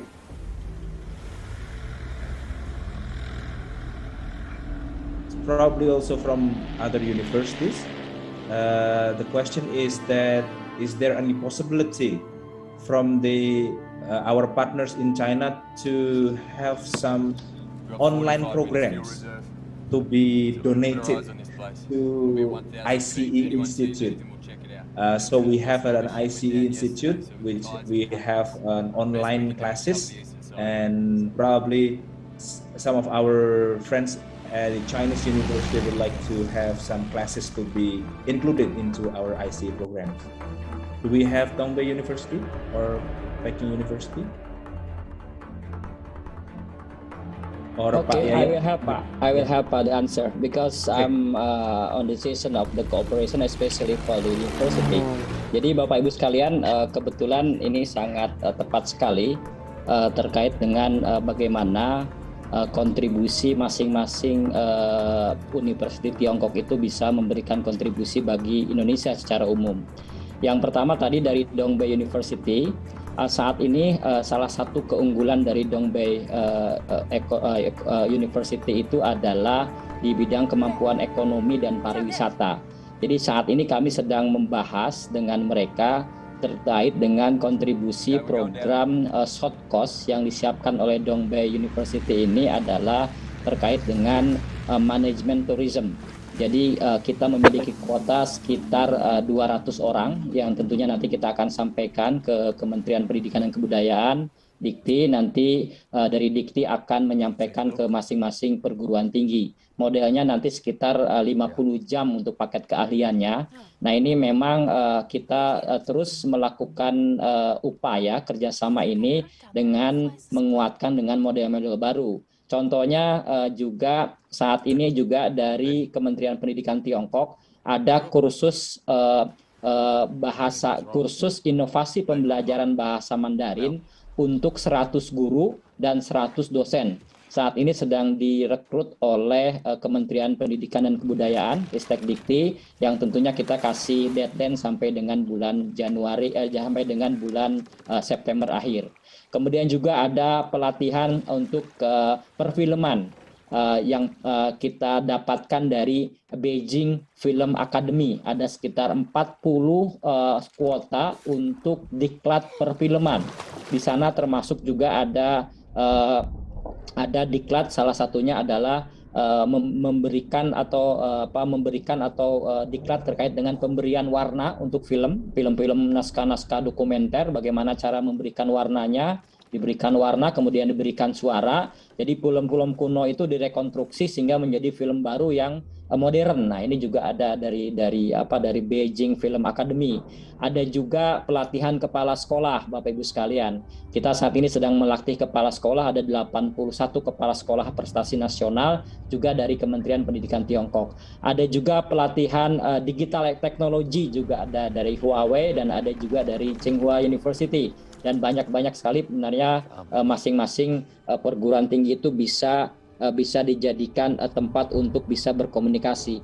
Nah, Bapak Ibu sekalian, ini saya membuka ya kenapa saya setiap bulan itu mengundang 5 sampai dengan 6 perguruan Tiongkok datang ke Indonesia untuk bisa bertatap muka dengan para pelajar dan mahasiswa. Itu sebenarnya orientasi saya adalah bukan untuk mencari mahasiswa Indonesia, tapi kita ingin bahwa pemanfaatan peluang beasiswa yang diberikan oleh pemerintah Tiongkok optimal. Jangan sampai kita diberikan kuota 3.000 tapi kita tidak bisa memenuhinya. Yang pertama itu. Sehingga dengan mengundang berbagai macam perguruan tinggi yang sangat luar biasa, mereka presentasi di Indonesia, kemudian setelah itu mereka tampil dan masyarakat Indonesia bisa mendapatkan informasi. Karena saat ini saya punya grup lebih dari 6.000 orang, Bapak Ibu sekalian. Anak-anak kita, ada dosen, ada anak-anak SMA, dan sebagainya. Setiap saya post satu post, maka informasi itu adalah akan kita sampaikan ke seluruh masyarakat Indonesia. Yang kedua, Bapak Ibu sekalian, bahwa banyak juga agen-agen yang nakal, Bapak Ibu sekalian. Kebetulan Tiongkok sudah bisa diatasi ya, karena banyak mereka di agen menjanjikan beasiswa tapi dia tidak jadi kuliah, sehingga nanti yang akan merepotkan adalah Kedutaan Besar Republik Indonesia. Nah, pada kesempatan sore hari ini nih Bapak Ibu sekalian, silahkan nanti ini kita akan membuka peluang selebar-lebarnya ya untuk bisa berkontribusi dengan Peking University, Tsinghua, Fudan. Sayang Fudan hari ini tidak bisa hadir, kemudian juga Wuhan University tidak bisa hadir karena ada sesuatu. Nah, hal-hal ini nanti silahkan Bapak Ibu sekalian, kami terbuka.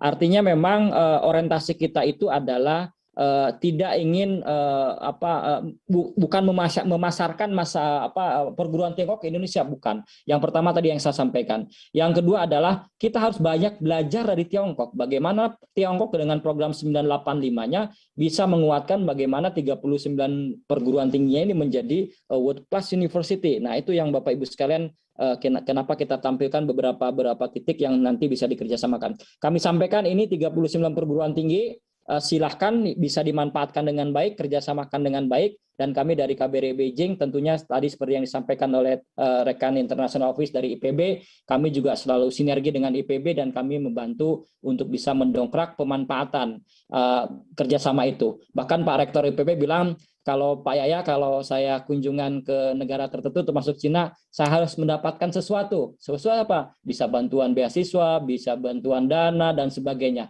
Karena itu memang sangat terbuka untuk Perguruan Tinggi Tiongkok untuk bisa membantu Indonesia. Demikian Pak tambahannya.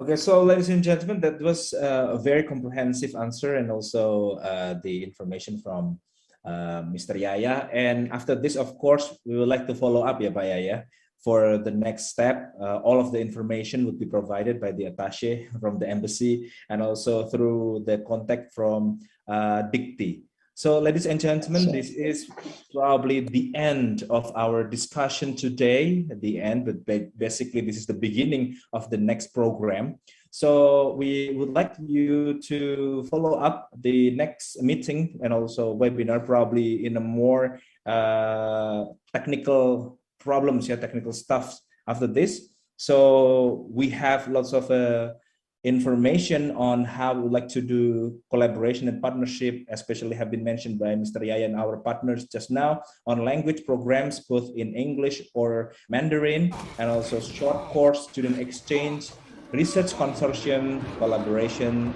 scholarship. So basically, we have all the complete list of collaboration, and this is also the information from Tianjin through this chat that for future cooperation with Tianjin University, please contact us in this email. So basically, all the emails have been provided.